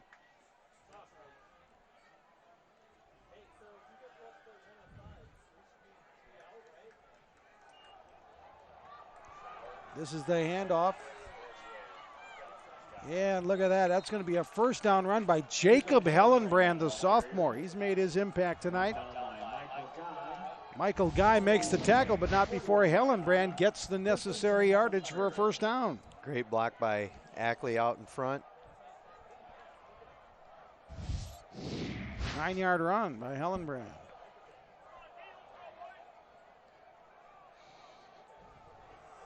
Ari Davis with it. Reaches the ball forward to about the 47. You always hear the phrase the team has to find its identity. When you get to the halfway mark of the season, You know what your club's all about? Yeah, for the most part. I think, I was just thinking at halftime, one of the most impressive things is how well Sun Prairie has improved and developed since that early game. Gillis has been a big part of it. Look at the ball come out of his hand. We didn't see that conviction with the ball coming out of his hand game one. And they didn't run the ball as well. Shower's given a Shower. running back that wasn't there. I guess you got to credit the offensive line as well. Right. But they didn't have that running back in game one. No, and again, it's a little bit easier when you see a little daylight. And he's seeing that, and, man, they put the feet down and go. Cooper Nelson got a couple yards on that reception. That sets up 3rd and 2 at the 49. Davis and Nelson split right. But this is the handoff to Hellenbrand. He bursts through again. And this sophomore running back, in addition to Nathan Shower, is starting to pick up big chunks. First down, Sun Prairie. Yeah, the big old line for Sun Prairie is starting to assert themselves. Significantly bigger. Verona's trying to go with smaller, quicker D linemen. Shower now back at running back behind Gillis. Gillis looks to throw deep. Nelson made the adjustment and almost caught it. Incomplete. Great defense. Great defense there by 28. The corner made it a challenge. It looked like Nelson was adjusted to the ball really well. Sam Wood knocked it away at the last second. Again, Cooper Nelson's got 4 inches on Wood. Wow. He'll make that one most of the time, I think. Good time to take a shot downfield, though, 1st and 10. Here's 2nd and 10 from the 44. High snap. Gillis, same thing. This time Nelson does get separation, makes the catch. First down, Cardinals. Now, there's no doubt he's a playmaker. And you got to get the ball in the hands of your playmaker. Yep. No, and he's kind of hitting that window that safety just can't quite get over the top quick enough. So see what the next maneuver is. Some teams will put somebody right in his face and play the safety hard over the top, but Verona's not ready to commit to that yet. That was a gain of 20 from Gillis to Nelson. Same thing. Nelson again. Oh, my goodness. He almost made an Odell Beckham catch. Yeah, this was that look where they put him in the backfield and then slid him out away from the trips. So you look, they had the quick seam route to the inside slot receiver, but you can't fault Gillis for wanting to target Nelson. Right. All right. That one would have been seen many times over if he held on to that one-handed catch. That might have made it at Bristol, Connecticut tonight, you know. 30-21 was our score at halftime. Boy, they are feeding Cooper Nelson. This time the Verona defense converges, and that's a short gain, setting up 3rd and long. Yeah, they're in 4-down territory here, so they got 2 to make up this 9 yards if they so choose. Probably could be in long field goal range, but this is a crucial play down and distance. Yeah, it's a big play for Verona's defense, that's for sure.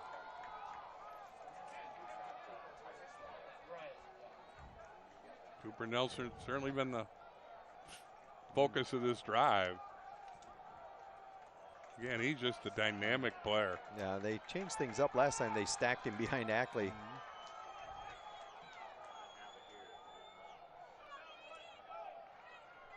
It's 3rd and 9 at the 23. They're going to have to call timeout. Play clock was getting a little long, or a little short, I should say, and that's going to be Sun Prairie's first time out of the half.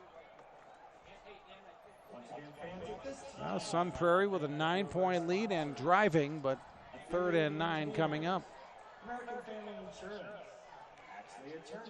Next week, Madison Memorial is here at Verona Area High School, while Sun Prairie will be featured again in our Prep Mania game of the week as the Cardinals host Madison La Follette. Cardinals have East after that, and then they have to go to Middleton. and play at West rest of their Big 8 schedule. And the thing about Memorial, which looks like they're going to go to 5-0, they've had some pretty good wins against some of the better teams in the Big 8 already. All right, out of the timeout, 3rd and 9. 7:04 left, third quarter. Sun Prairie looking to add to a 9-point lead. Gillis play action. Gillis over the middle, incomplete. Ackley got a hand on it, and he almost tipped it for an interception. I think it was Roofnock that had a shot at it off the tip. Yeah, there were a couple of Verona kids flying to the ball in the secondary. We got a player down in the secondary from Sun Prairie. Roofnock might have jammed her finger there. You see him working on it. Yeah, I think he wasn't ready for this tip. And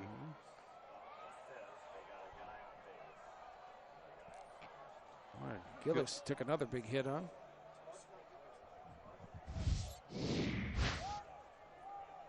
Well, with the hot weather, I think we got some cramping going on. Yep. Temperatures were in the high 70s, low 80s when we started tonight. It's cooled down, but nonetheless. Update from Watertown. Watertown leads Edgewood 16-14. Ooh. Late in the third. Crusaders coming back. Here you see the injured player. Looks like Dominic Lanfear. And on the replay, he was running fine, and all of a sudden he just went down. And so they were trying to manage cramping. And so once that starts, that gets really difficult to manage. But, you know, we get great training staffs with all schools in the Dane County area. See, Brof's working on water, so he won't cramp up. No. That's good. I don't know, though, that by halftime, I thought he was going to run out of wind there with all those highlights. Yeah. There's not as many highlights in a 9-6 game. Right? Yeah, Okay, we got a long field goal here, 40-yarder. Connor Shanahan. High snap. Shanahan, looks like it's long enough. It's good. Got it. Connor Shanahan from 40. Way at the top of the goalpost, too. And that's with no wind. Nice play here by Gillis to put down a high snap. And then Shanahan did the rest. Yeah, that made it plenty to spare. Well, just inside because I think it ticked the flag on the pole. Well, Alex Oakley was their great kicker the last number of years, and you think, oh boy, who's going to step into those shoes? And Connor Shanahan, boy, that's his second field goal of the night. He hit from 25, he hit from 40.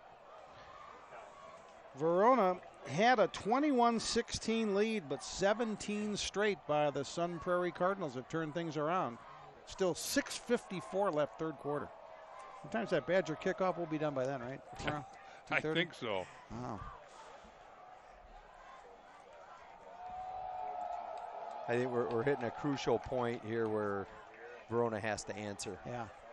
Get a little juice back into the defense and get the crowd back into it because now it's a two-score game.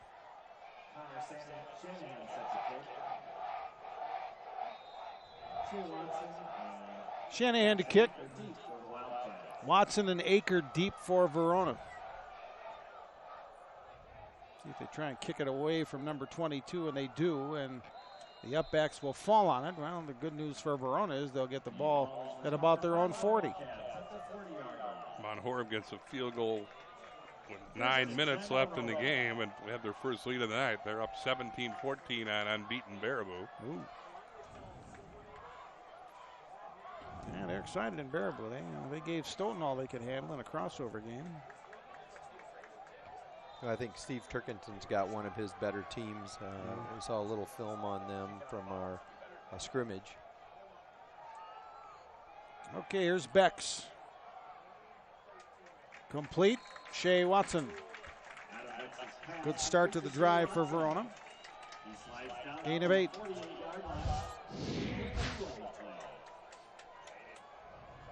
Just a little roll to the right, and Watson went down to get it on one knee. 2nd and 2, so the playbook's open for Verona here.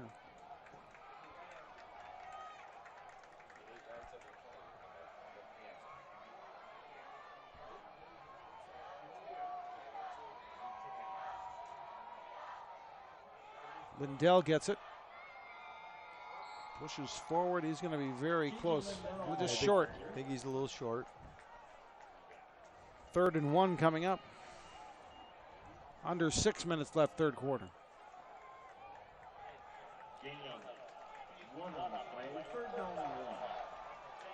Ball just short of midfield for Verona.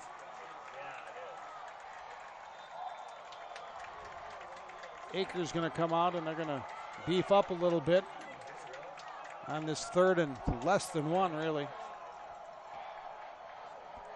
Lindell is the back behind Bex. Anderson the other way. Anderson breaking it, and that's a first down as he gets down to the 45. Yeah, I'm thinking it's time to dial up some of those plays that have Anderson attached to them. You know, a lot of times on the play sheet, it's like, okay, here's our list of let's get the ball to Icon Anderson.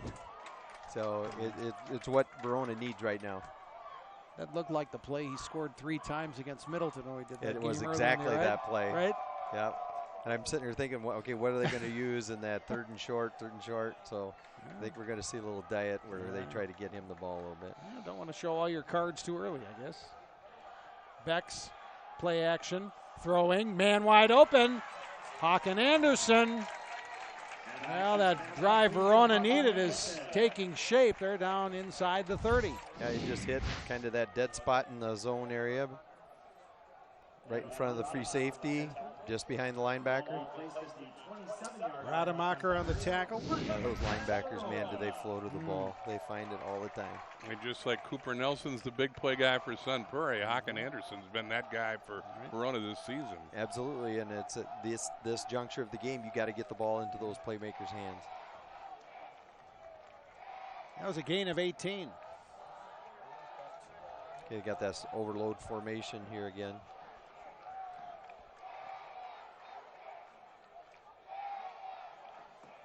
Lindell. McCullers has a hold of him. He'll get some help from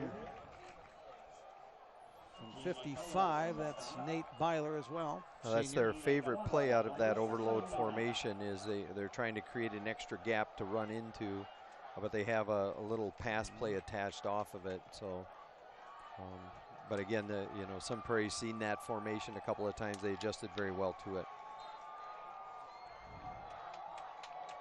Clock rolling, 3:45 left, third quarter. This is a 2nd and 9 from Verona at the Sun Prairie 25. Beck's going deep.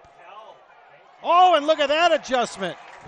Wow. That's Tyler Slowick. It looked like he got held. Yeah, there's a flag. There's a flag. They are calling it against Sun Prairie. Well, that's how you stick with a play, huh? Yep. And, again, part of the issue here now for Sun Prairie is Lanphier, who went out with cramps, is trying to defend Anderson on this play.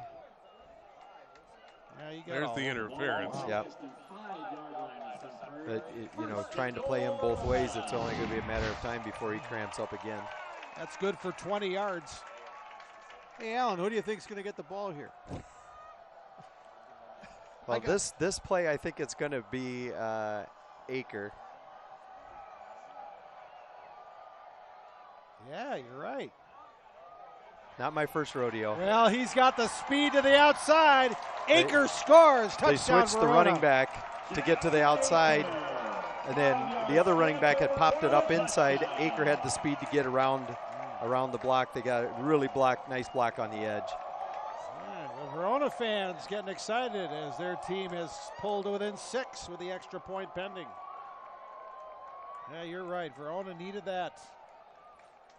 Okay, so 5-yard touchdown run. 6 point. I don't think you need to We're pull gonna your kick it. card out here, Al. Okay, we're gonna kick it. You gotta bring your card Okay, one of these I'll- weeks. So you you gotta- keep send me a text to remember to bring the card. Yeah. Does it have like pretty colors on it and stuff, or like neon highlights and stuff? Okay, Garcia's extra point makes it 33-27. Sun Prairie 33, Verona 28. Who gets these cards? I got Fred Obley next to me here. He's an old coach. yeah. Did the assistant coaches have a card too after? Yeah, it's usually the assistant coach that has the card. Oh, okay.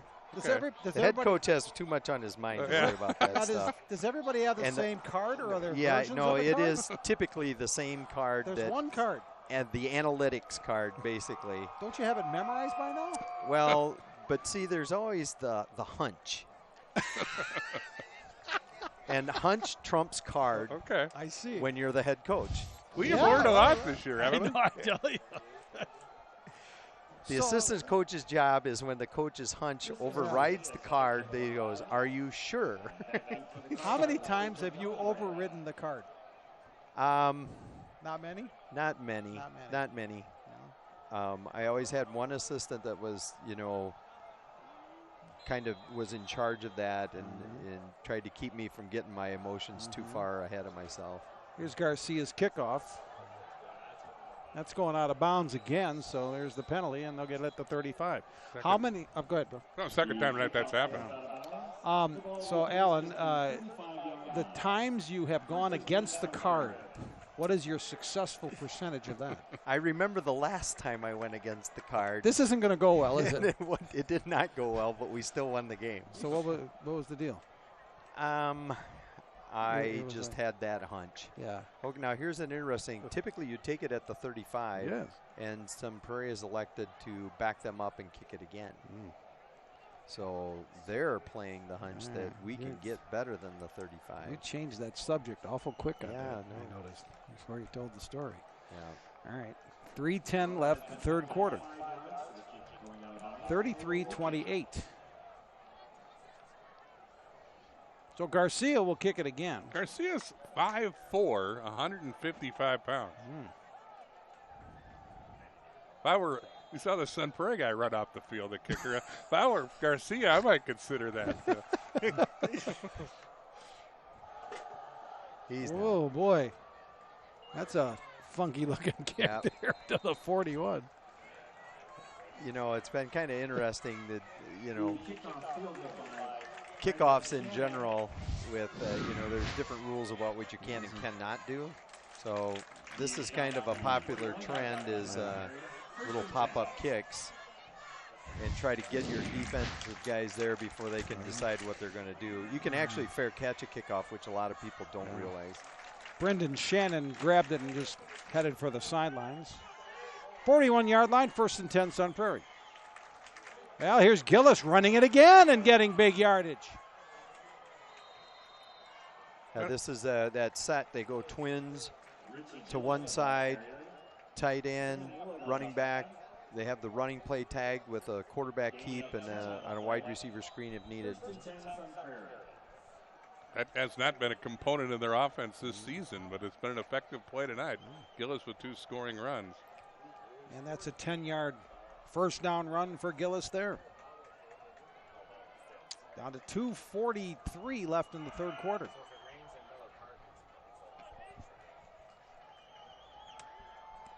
Gillis to Cooper. Nelson. Look at him run. Still going. First down, Sun Prairie. Wow. So, again, 2 concepts that they're trying to do when Nelson is in the backfield. They're either going to motion him to the trips and throw him a screen or that double pass. Going away, they'll probably have a tight end seam route or inside slots seam. I hate to keep comparing Cooper Nelson to his dad, Scott, but boy, he's got much more escapability than Scott ever had. Scott was a fair catch kind of guy. It would appear that way. But a good fair catch guy. Yes, sure-handed. Yes. Cooper Nelson, a good athlete, plays basketball, played baseball for a couple years, ran track last year for the first time. That's a 1-yard gain for Schauer, 2nd and 9. Clock rolling to the 2-minute mark of quarter number 3. Yeah, I'm going to go with the theory that Cooper's mom was a really good athlete. She's an athletic trainer, very fit. Now they go, look at that, off the top of the head, and that's Ari Davis making the reception. Bounced off his hands, off the top of his helmet, and he's going to get a first down. Good bounce. Almost got knocked down by the on-rushing Verona defender. Yeah. Right. Watch this. Oh, we're going to get a real good look at this. Yeah, that's good replay. Doink. It was Tyler Laham that almost knocked the ball down. Davis was a little slow to get up, but I think he's okay. They faked a shower.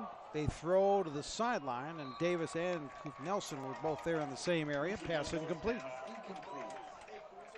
And based off what we've seen before from the field goal kicker, they are in field goal range. Shanahan hit a 40-yarder on their last drive. This is 2nd and 10 from the 22. Minute 24, third quarter. This would be another 40-yarder if they don't gain a yard here. Yeah, and we'll see philosophically what they're thinking here, because they, run the ball, milk some clock. This is Hellenbrand. And Hellenbrand keeps the wheels churning, and no whistle yet. Now finally, boy, Hellenbrand has had a great night. Yeah, he really has. He's, fresh legs coming in there, a little change of pace. Shower's a real powerful runner, fairly fast in his own right, but the quickness of Hellenbrand, and again, fresh legs really show in this stage of the game on a hot night. He got 7 yards on that, down to the 14, 3rd and 3. Gillis will keep it again, and he's going to get to the outside again. Now he cuts it inside, and a penalty marker flies. He's just short of the goal line, but Gillis thinks he got in. They're going to mark him just short, but boy, that's another great run by the quarterback. Based on where that flag is, I'm guessing some block in the back, holding, or I didn't look like a face mask. Well, be a spot foul. I think Sun Prairie's looking disappointed. So yeah, Gillis's body language isn't good if you're a Sun Prairie fan. Right. Pretty big call here. Officials still talking. A whole lot of talking going on. Yeah, they're still trying to. Well, they're looking. I think where to spot it. I think. But they are pointing back Sun Prairie's way, and now they're walking it back Sun Prairie's way. So looks like they're walking. I can tell it's 10 or 15. They are moving the chain, so yep, it's going to be first down. The flag comes late. And I thought it came real late, and I can't say I didn't see it. So it is a first down, but the ball moved back to the 14. Did we see a signal? What did he say? He called holding. Holding. Okay. Holding was the call. So back at the 12-yard line, it's 1st and 10. So they can get a first down before a touchdown. Here's Hellenbrand. Is that same play. It's either give to the running back off tackle or a quarterback keep to the side. The receivers are really wide, so it gives Gillis a lot of room to maneuver. They don't have to run another play here in the third quarter.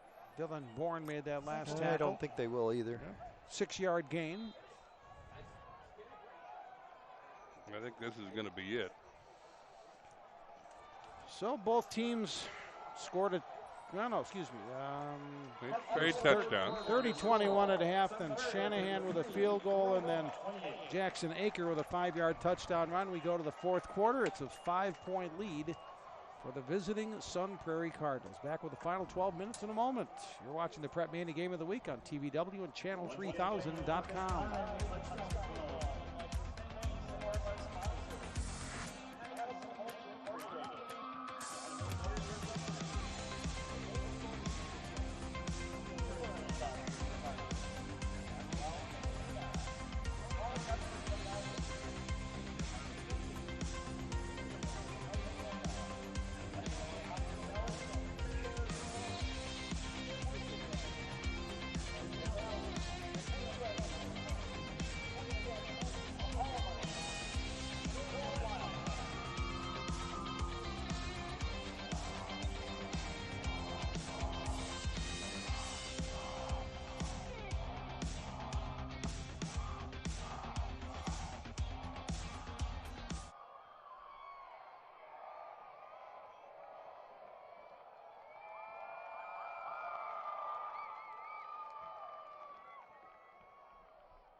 Back in Verona on a warm, comfortably warm, humid evening.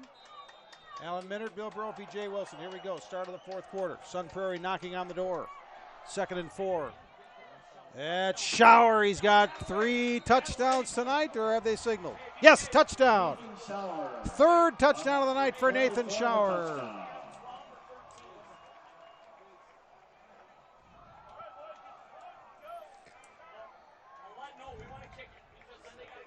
So the lead goes back to 11.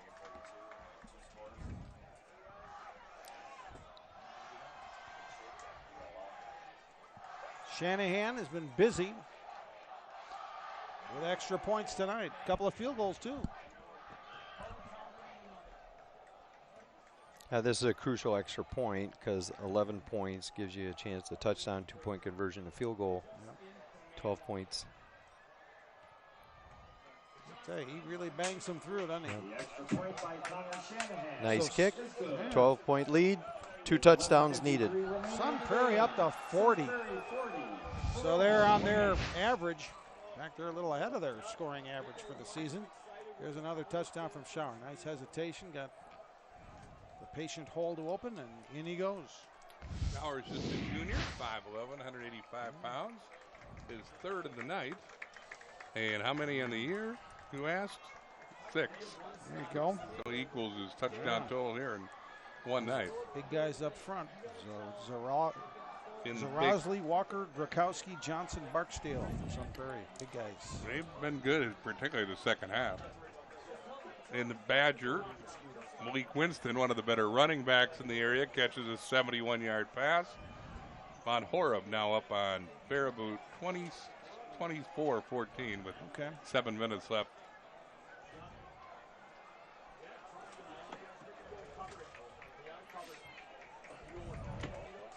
Oh, they have the deep kicker back in. Yeah. Looks like he's going to try and kick it deep. Shea Watson will go deep with Jackson Aker. Shea Watson and Jackson Aker. Aker is the fellow who ran it back 99 yards for a touchdown, and Verona needed that late in the first quarter. They could use a big special teams play here as well. Owen Konopacki to kick. Kicks have been a bit of an adventure by both kickoff men tonight.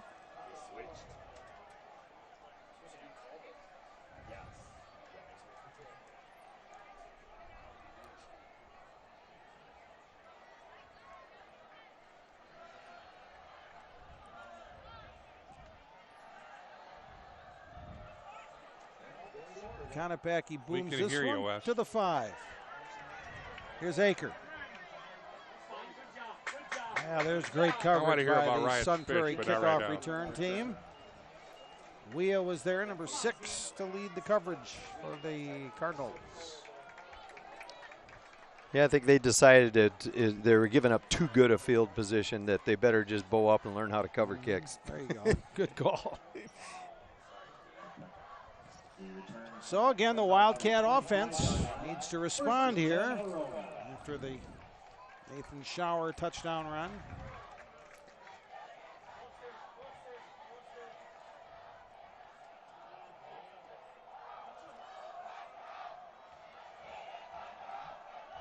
Bex sets up the screen. Looks like it's set up pretty well. Here's Jackson Aker. That's a first down for Verona. Very nicely set up screen. We saw it early, like the first play of the game, coming from Verona. And again, this one worked really well. Line got out and blocked, and we got a first down. Because of Verona's inability to stop Sun Prairie, you got to think this is a must-score drive. I do. I was just thinking, you know, Verona has to be thinking we have to, what we call steal a possession. So whether it's go for it on 4th down or, you know, create a turnover. Well, that was good for 12 yards on the last play. There's Bex. Look out. Here comes the rush. Bex almost spun out of it, but down he goes. And as Maven Krejci on the sack. Beck's a really good quarterback and has great escapability, but this is not really what the situation Verona wanted to be in, where it's kind of an obvious throw situation. Now they might mix in a couple of runs, but it looks like they're trying to get some chunks in the passing game. Maven Kretsch has been a good player all year. He made the sack there, his 4th of the season for Sun Prairie. That's a 5-yard loss, so 2nd and 15.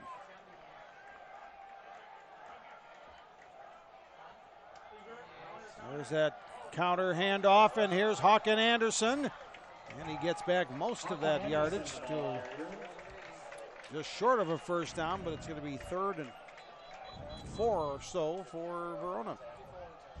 Adam Rademacher makes a big play here. I think this could have gone for a ways. Yeah, he slipped through a couple of tackles there. If he could have jump cut to the outside here, he had a lot of room. Yep, Rademacher 54 grabbed that ankle and held on. Don Backus gave help to safety for Sun Prairie. That counter crisscross is kind of their big running play in the chunks. Okay, it looks like we're going to get sweep right here. Big 3rd and 4.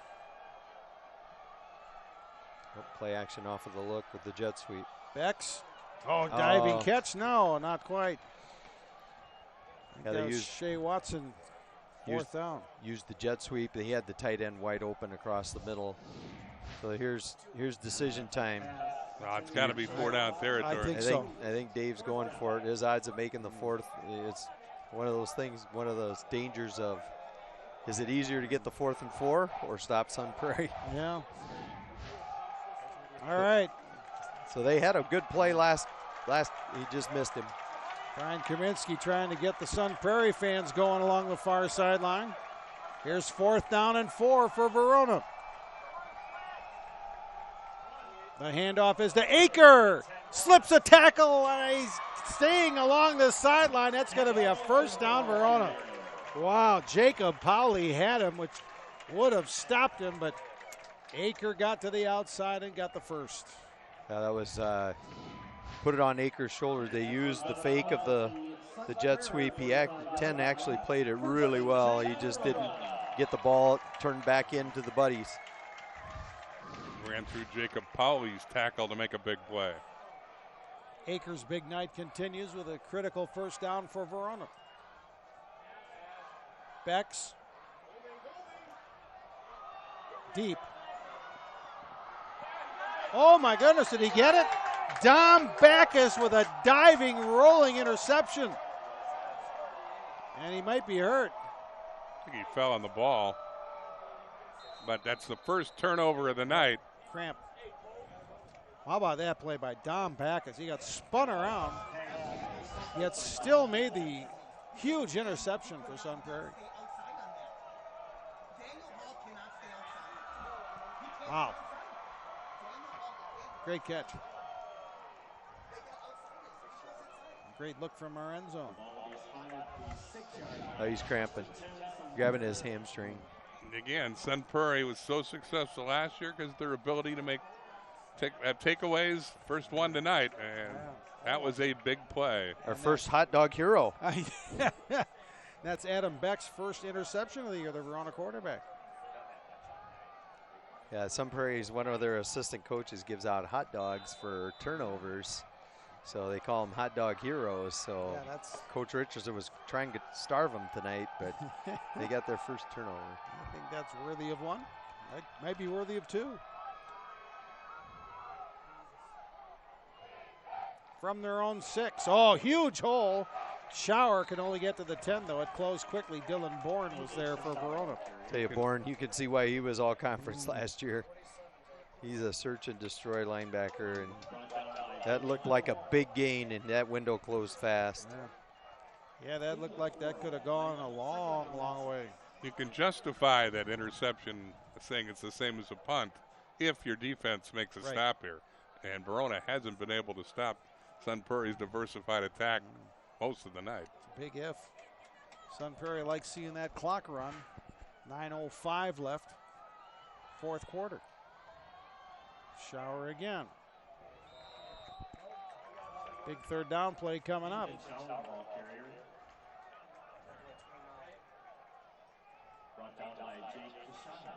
Jake Cushan with the tackle of Shower, who heads to the Sun Prairie sideline. Well, here we go. Let's see if the Verona defense can get the stop it needs.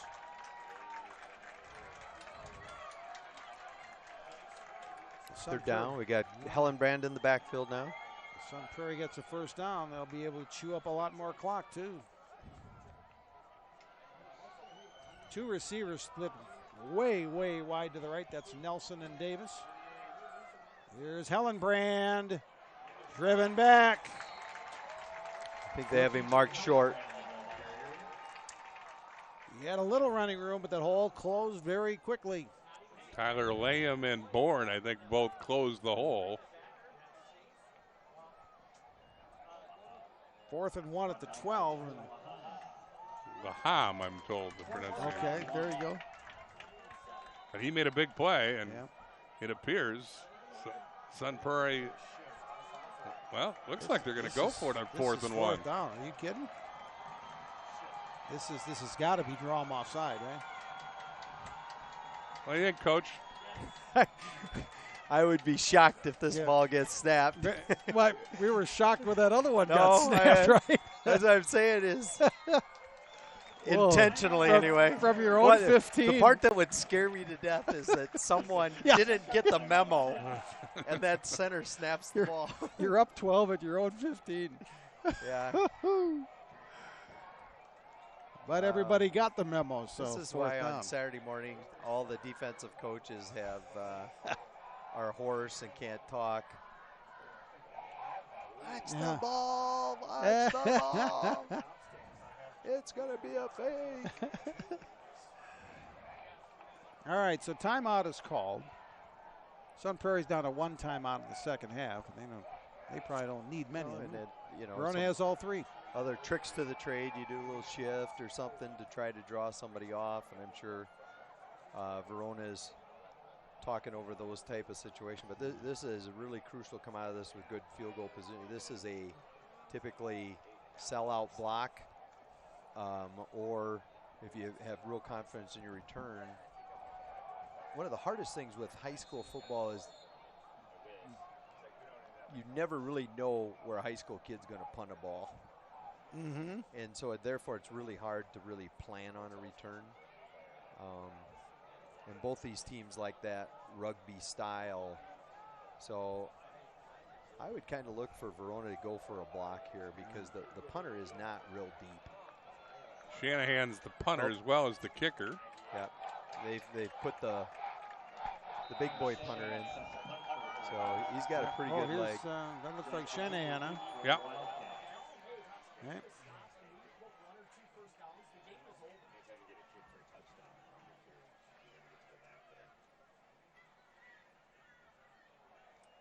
Low snap.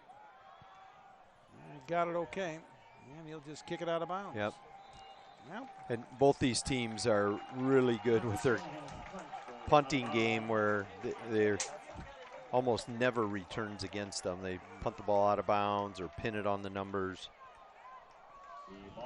So the turnover doesn't hurt Verona. In fact, if you viewed that as the same as a punt, they picked up some field position here. Yeah. It was short field, but now they're still running out of time. Yep. Now they got to cash in now. Yep.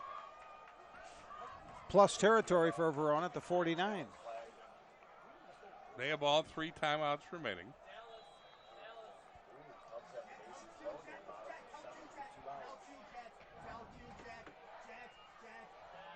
Here's Bex stepping up, throwing. That's complete.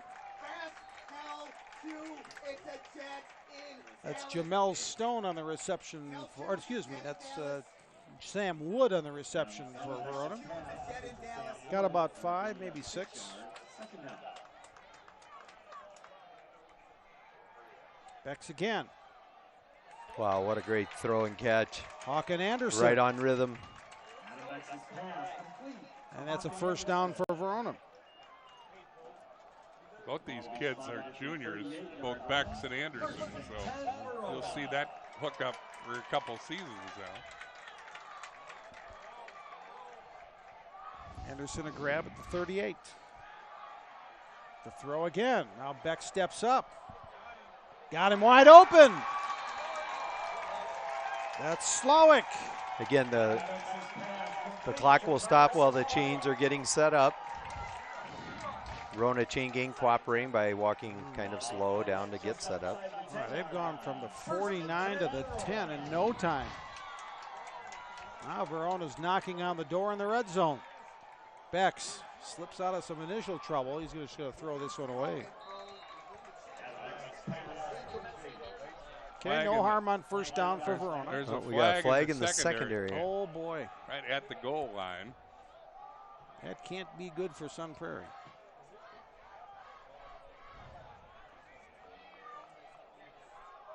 It's a very late flag again. Nope. Sun Prairie guys are pointing at the Verona guys. Verona guys pointing at the Sun Prairie guys. Bex is going to give his input as the Verona co-captain. We're 2.5 hours into our game, and it's still 6:29 left, fourth quarter. Here's the call. Joplin. On the defense. Yeah, somebody must have, without seeing the replay, what would happen then is somebody went low on a receiver, which is extremely odd. Typically the chop block is on the offense where two men are engaged on another, but you cannot hit someone below the waist running around in the secondary either. Well, it happened very late in the play. Yeah. Brian Kaminsky saying, what? Doing his Vince Lombardi, what the heck's going on out there? Okay, so it's 1st and 5 from the 6. You can get a first down at the 1. We're still talking about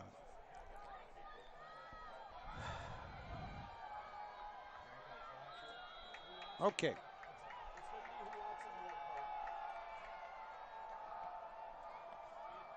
This is Lindell. Great job setting the edge by the Sun Prairie front. That's a sweet play with the extra man on the edge. They boxed it in really nice and had a great run fill there.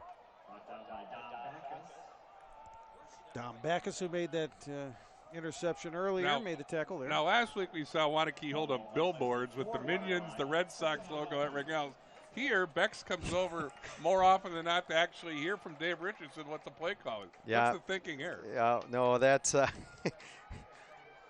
it would be interesting to have a little stepper thing on the quarterback because he puts on a lot of miles having a chit-chat with Dave. This is the cutback from Anderson. Yep. He's into the end zone. Touchdown, Verona. That's their go-to running play. Hawk and Anderson with another touchdown to get him close. Fake to the fullback up the middle, little reverse action. And they do a great job with their linemen pulling. 11th touchdown of the year for Hawk and Anderson, a junior. His first tonight. Yeah, it looks like they're going to go for the extra point with Chris Garcia. It's 40-34. Yeah, there's really no advantage gained by a 2-point here. Garcia's 4 for 4 in extra points. High snap. Nice job by Bex to get it down for Garcia. It makes it a 40-35 game. So now the big decision is, do you kick it deep or do you try to steal that possession? They did get a stop there last time. Do you have confidence the defense can stop them again? And the answer to that question probably will determine who's going to win this game. Yeah. And both teams 3-1, a game behind Madison Memorial, which looked to be on their way to a comfortable win over West tonight. Yeah, that's what's at stake here. These teams, 2 of 4 Big 8 clubs that came into the night with a 3-1 record, one behind Memorial. And again, I have not seen an update on LaFollette and Craig. They were tied early in the third quarter at 3-3. And my inclination is they're going to kick the ball deep and put it on the defense to get a big stop. So if you want to keep conference hopes alive, title hopes alive, you got to win this game. You got to think both these teams still are An awfully good chance to make the playoffs. Interesting, Sun Prairie has the hands team up here. So, you know, this is kind of one of those difficult things. You want your hands team in case they kick it short, but it also opens up some seams to dump it deep into open spaces. 75 points have been scored in this game. Little pop-up. That's taken by Dominic Lanfear. Lanfear doesn't get much out of it. Yep, nicely done by both teams. Shea Watson with the good special team play.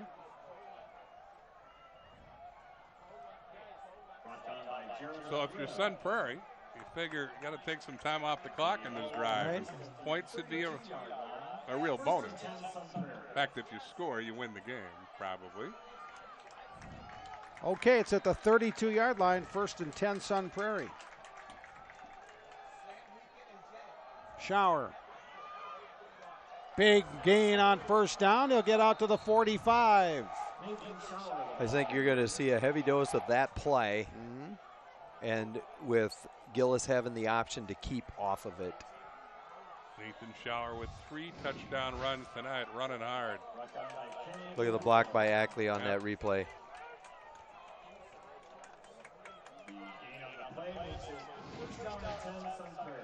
Can't emphasize enough the improvement that I've seen in this offensive group of Sun Prairie. Yep. They were so tentative week 1.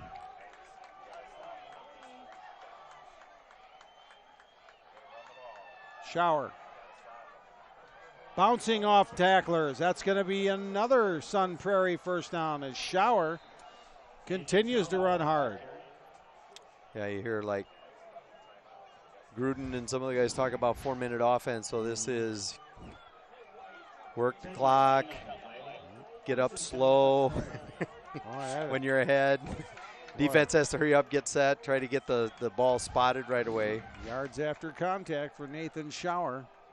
Because as soon as the ball's spotted, the official will wind the clock, and then they have 25 seconds. So even though it's no huddle, this is pokey no huddle. Right. Clock running, 4:22. Now it stops. I think they called timeout. I think they had milked the clock a little too far, or they didn't. There probably it might have been a formation issue. Yeah. Let's give some love to those guys up front too. 52 there, you see James Zerlowski, Creighton Gradkowski, 50. 66 is Ben Johnson, all-conference guy a year ago. They've opened some pretty big holes for Shower and allowed Gillis to score a couple times with running plays as well. But right. They are a lot more effective tonight than they were no against kidding. Memorial on opening night. You come out of week 1 thinking, wow, Shower's nice back. But, tonight he looks really good. His pads are down low. He's running with conviction. But he sees openings. And so, yeah, their improvement. And I really like the ball, the way the ball comes out of Gillis's hands. Devin Barksdale, 58, is another good lineman who's had a big night. 1st and 10. They'll keep feeding Shower. He's escaped the first tackle. Now he drags Bourne for another yard or 2.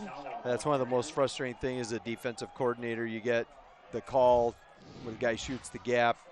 You got a potential 5-yard loss. That was Ben Vandervest who had the shot in the backfield. He couldn't hold on. Final score, Reedsburg defeated Beaver Dam 38-0. First win of the year for Reedsburg, a community that could use some good news. Yeah. Fall River over Randolph 35-6. Adams Friendship over Wisconsin Dells 14-6. The quarterback's just looking, waiting for the official start counting. He started to count. 3:35 left. Shower, 1st down. Shower hangs on and rips off another big gain. You got one of the big linemen limping. That's Barksdale. Boy, Shower just continues to gobble up yardage. But again, look at the blocking at the point of attack. Ackley displacing the defensive end. The whole D line got washed out of there. Badger South finals, Monona Grove 49, Fort Atkinson nothing. Stoughton defeated Monroe 13-6. So Monona Grove and Stoughton continue on their collision course for what could be a conference championship match later. Shower! Look at him go again. My goodness, Nathan Shower inside the 10. You know, and the impression thing, not only he's getting good blocking, but the yards after contact. Yeah. They're not getting a clean shot on him, and he's usually breaking some arm tackles, and very, very impressive. First and goal at the 8. It could be a clinching touchdown for Sun Prairie as the clock goes under 2:45. I don't know. Give it to 25. What do you think? Yeah, it's going to be the run right or quarterback keep. It's the run right. Shower. Boy, he runs into a wall that time. Stays in bounds, though. Again, Verona still has all 3 of its timeouts, and they may take one here. You got to start thinking about taking him on the defense, No, he's got to burn him now. Try to see it. Even if he would hold them to a field goal, it gives them hope that you could get a touchdown and a 2-point conversion. Right. So, again, I think you're going to see kind of that same concept, and either the quarterback's going to keep off of that. But right now, there's no reason not to keep feeding Shower. How about Sun Prairie and Brian Kamitsky and his coaching staff? You come off a state championship final appearance. You have a whole lot of new faces, and you lose your first game of the season. I mean, it had to have been a little deflating to lose that first week. You know, I talk at him now. Yeah, I talked with Brian about it. I thought, I said you came so close to having your team grow through a tough game and win. Instead, you lost. How'd you feel about that? And he was like, well, we've responded really well since then. And right. So at the end of the day, that's what you really hope for. Now here's the other back who's had a big night. That's Hellenbrand. And Verona will burn another timeout with 2:13 left. Hellenbrand's just a sophomore, but yeah, he's been impressive tonight. Yeah, he's been used sparingly this year, but he's had a lot of calls tonight. Right, now it'll be interesting. Here's it's 3rd and goal. You do want to make them, the high school level, making them use all timeouts is pretty huge. I mean, although Beck is a really good quarterback and a good passer, at the end of the day, they're still better as a balanced running team, right? But boy, he ran that 2-minute drill very nicely on a previous drive when he went down the field and hit a bunch of passes in a hurry. Right. But again, it's kind of a tough situation as a head coach now here. You really want to see this get pounded in and ice the game, as opposed to putting a lot of heat on the field goal kicker. Yep, 3rd and goal. He did have a kick blocked earlier in the night. Keep your eye on 11 to the left of your screen. New formation. We got a little trips action here down at the bottom.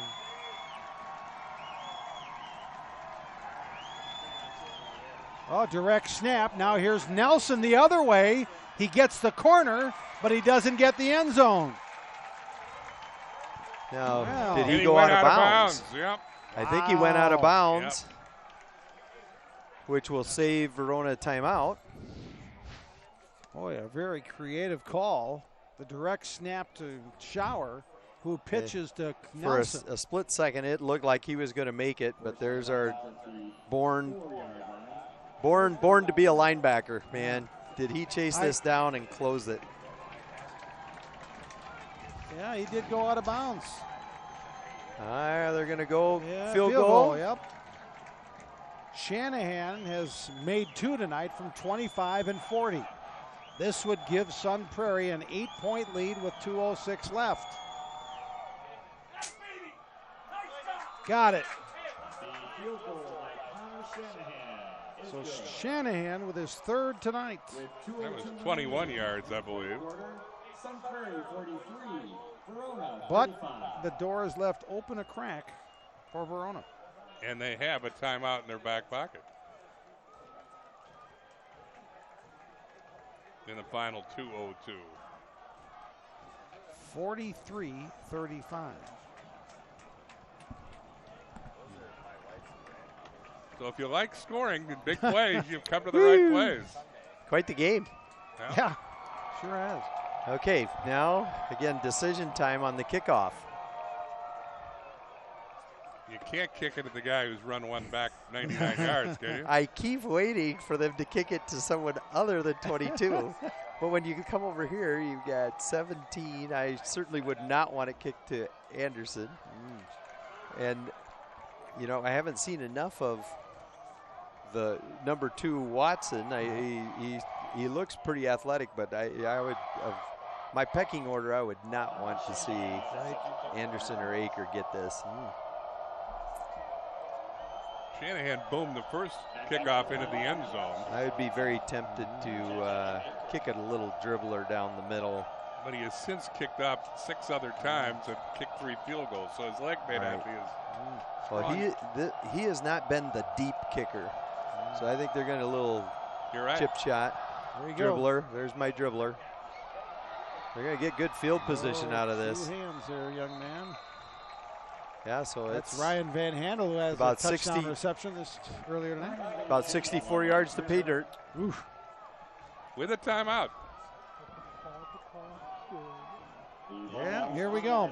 1:58 on the clock. First and 10, Verona. 37-yard line, they're saying. Verona moved the ball down the field, scored a touchdown. Hawk and Anderson 4-yard run on their last possession. Akers in the backfield. He's caught a couple screen passes tonight. Becks, look out. Oh, look out. Hit from behind. It's got to be Sun Prairie coaches are screaming for intentional grounding, but no call coming. Incomplete. well, I don't know who he was throwing it to. I think they got a point. I think he saw you, bro. I was close to it as any of the receivers.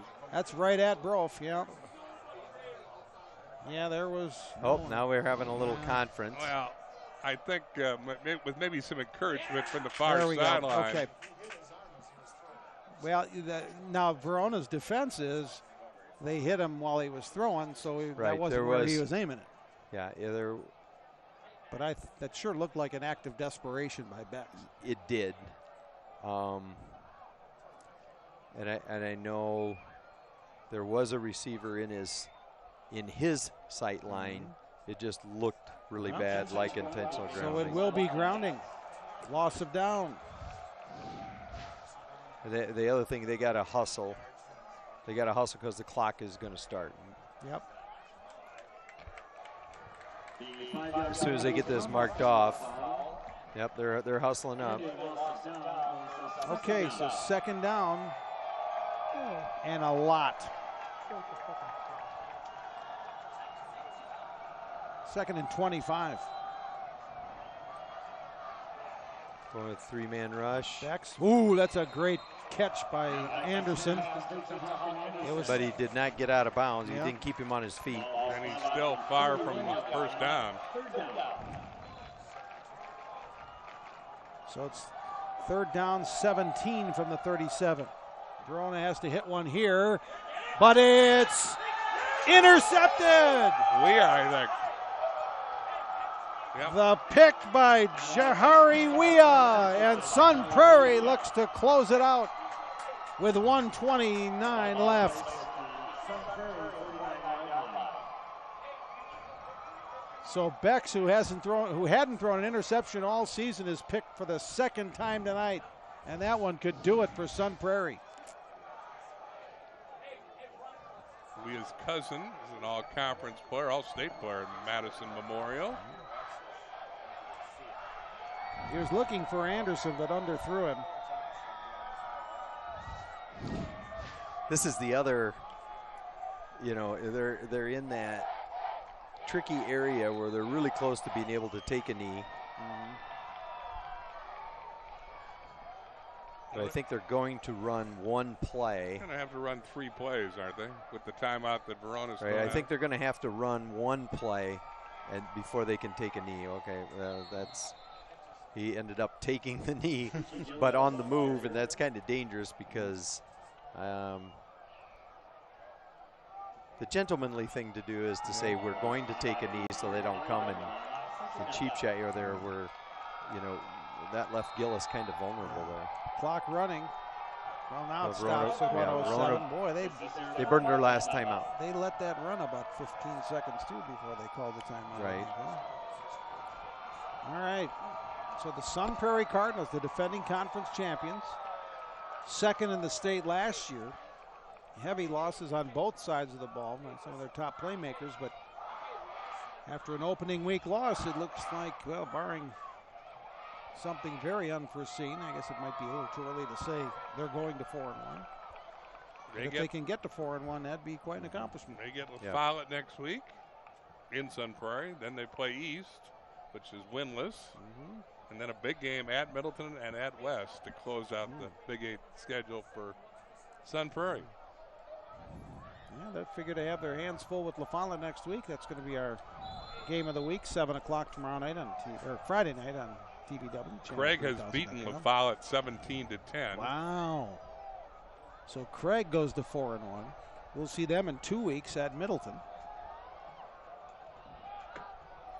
And reality is, within the league, 4 and 5 will probably get you in. Right. All the 4 and 5s have gotten in the last couple of years. Yeah, Gillis, the Sun Prairie coaches were wondering why Gillis didn't just run around a little bit or wait for some pressure, because he took a knee quickly. But still, clock running, 53 seconds left. Yeah, they might need, it really comes down to how quickly the officials are going to spot this ball.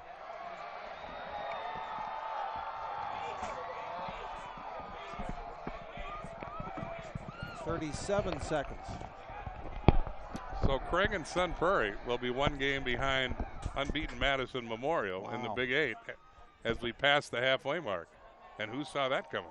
Okay, now all he has to do is snap the ball, take a knee, and it's game over. Well, Verona's going to be about the best 2-loss team in the state, I think. 2 tough losses, and there it is. Wow. The Sun Prairie Cardinals come to Verona and walk away with a win, 43-35. Yeah, very impressive win by Sun Prairie. Tell you, Verona's still a really good football team. It'll be very interesting to see how they see if Memorial can keep rolling. But I think that's a really intriguing matchup next week, along with our game. Memorial comes here. Needs to jump back in the race. And then we've got the 2 second-place teams, La Follette and Sun Prairie, going at it in Sun Prairie. But this was a dandy. Yeah. Nathan Schauer with 3 touchdown runs.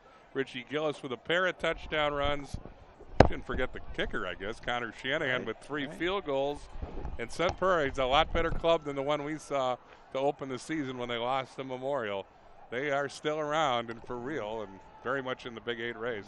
Verona gets a big night as well from Jackson Aker with a 99-yard kickoff, returning, also added a 5-yard run. Haken Anderson, who's been their go-to player all year with a 3-yard run, his 11th touchdown of the year. And Adam Becks with a 9-yard pass to Ryan Van Handel. If you like scoring, you came to the right place. Yeah, an entertaining game, a long game, and Sun Prairie wins it 43-35. Boys, nice job. We'll see you next week at Sun Prairie, Ashley Field. You better hustle down to talk to those Sun Prairie heroes for the 10 o'clock sports. They're going to be a million mosquitoes next Friday too, by the way. That's one of the mosquito havens, Ashley Field. We'll look forward to Maybe we'll get a cool night. You never know. You never know. All right, there you see our schedule again. Next Friday night, Madison La Follette at Sun Prairie, 7 p.m. We hope you'll join us for that. Want to thank our great Rush Media crew. Jim Abraham running the truck for TVW tonight. Thanks, Jim, for your efforts. Alan Minert, Bill Brophy, Jay Wilson. Thank all of you for joining us. Final score again, 43-35, Sun Prairie over Verona. We'll see you next Friday night from Ashley Field in Sun Prairie on the Prep Mania High School Football Game of the Week. Good night, everyone.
Not too bad tonight. Okay. compared to practice. All right, we'll start 2-shot. Okay. All right. Sun Prairie keeps rolling. They win in Verona. Nathan Shower had a big night, 3 touchdowns, and boy, ate up some big yardage at a critical times in the fourth quarter. And I bet the first thing you want to do is thank the guys up front for opening those holes. Oh, for sure, man. They did an amazing job. Always opening holes for me. Last week, amazing job. This week, they really just like busted it out. We did a great job. It was a total offensive team effort. And then Richie kept some balls that opened up the field a lot, and it was just a great offensive game all around. The first week, this team suffered a tough defeat at the hands of Madison Memorial, but since, this team's been on a roll. What's been the difference? What's held things together? You know, like we just got our swagger back. Like we were truly trying to find like what was gonna be that key. Like we were trying to make this team our own. We're like kind of in the shadows of last year's for the first couple of weeks, and then I think probably that Craig game. That's when everybody was just like, "Hey, man, we got our swagger back. This is fun." And that's when everything just like started to click, and we all just like, it just became more of a brotherhood. That chemistry got kicking. Yeah, Sun Prairie looking good. They're now 4-1 in the conference, winning in Verona tonight.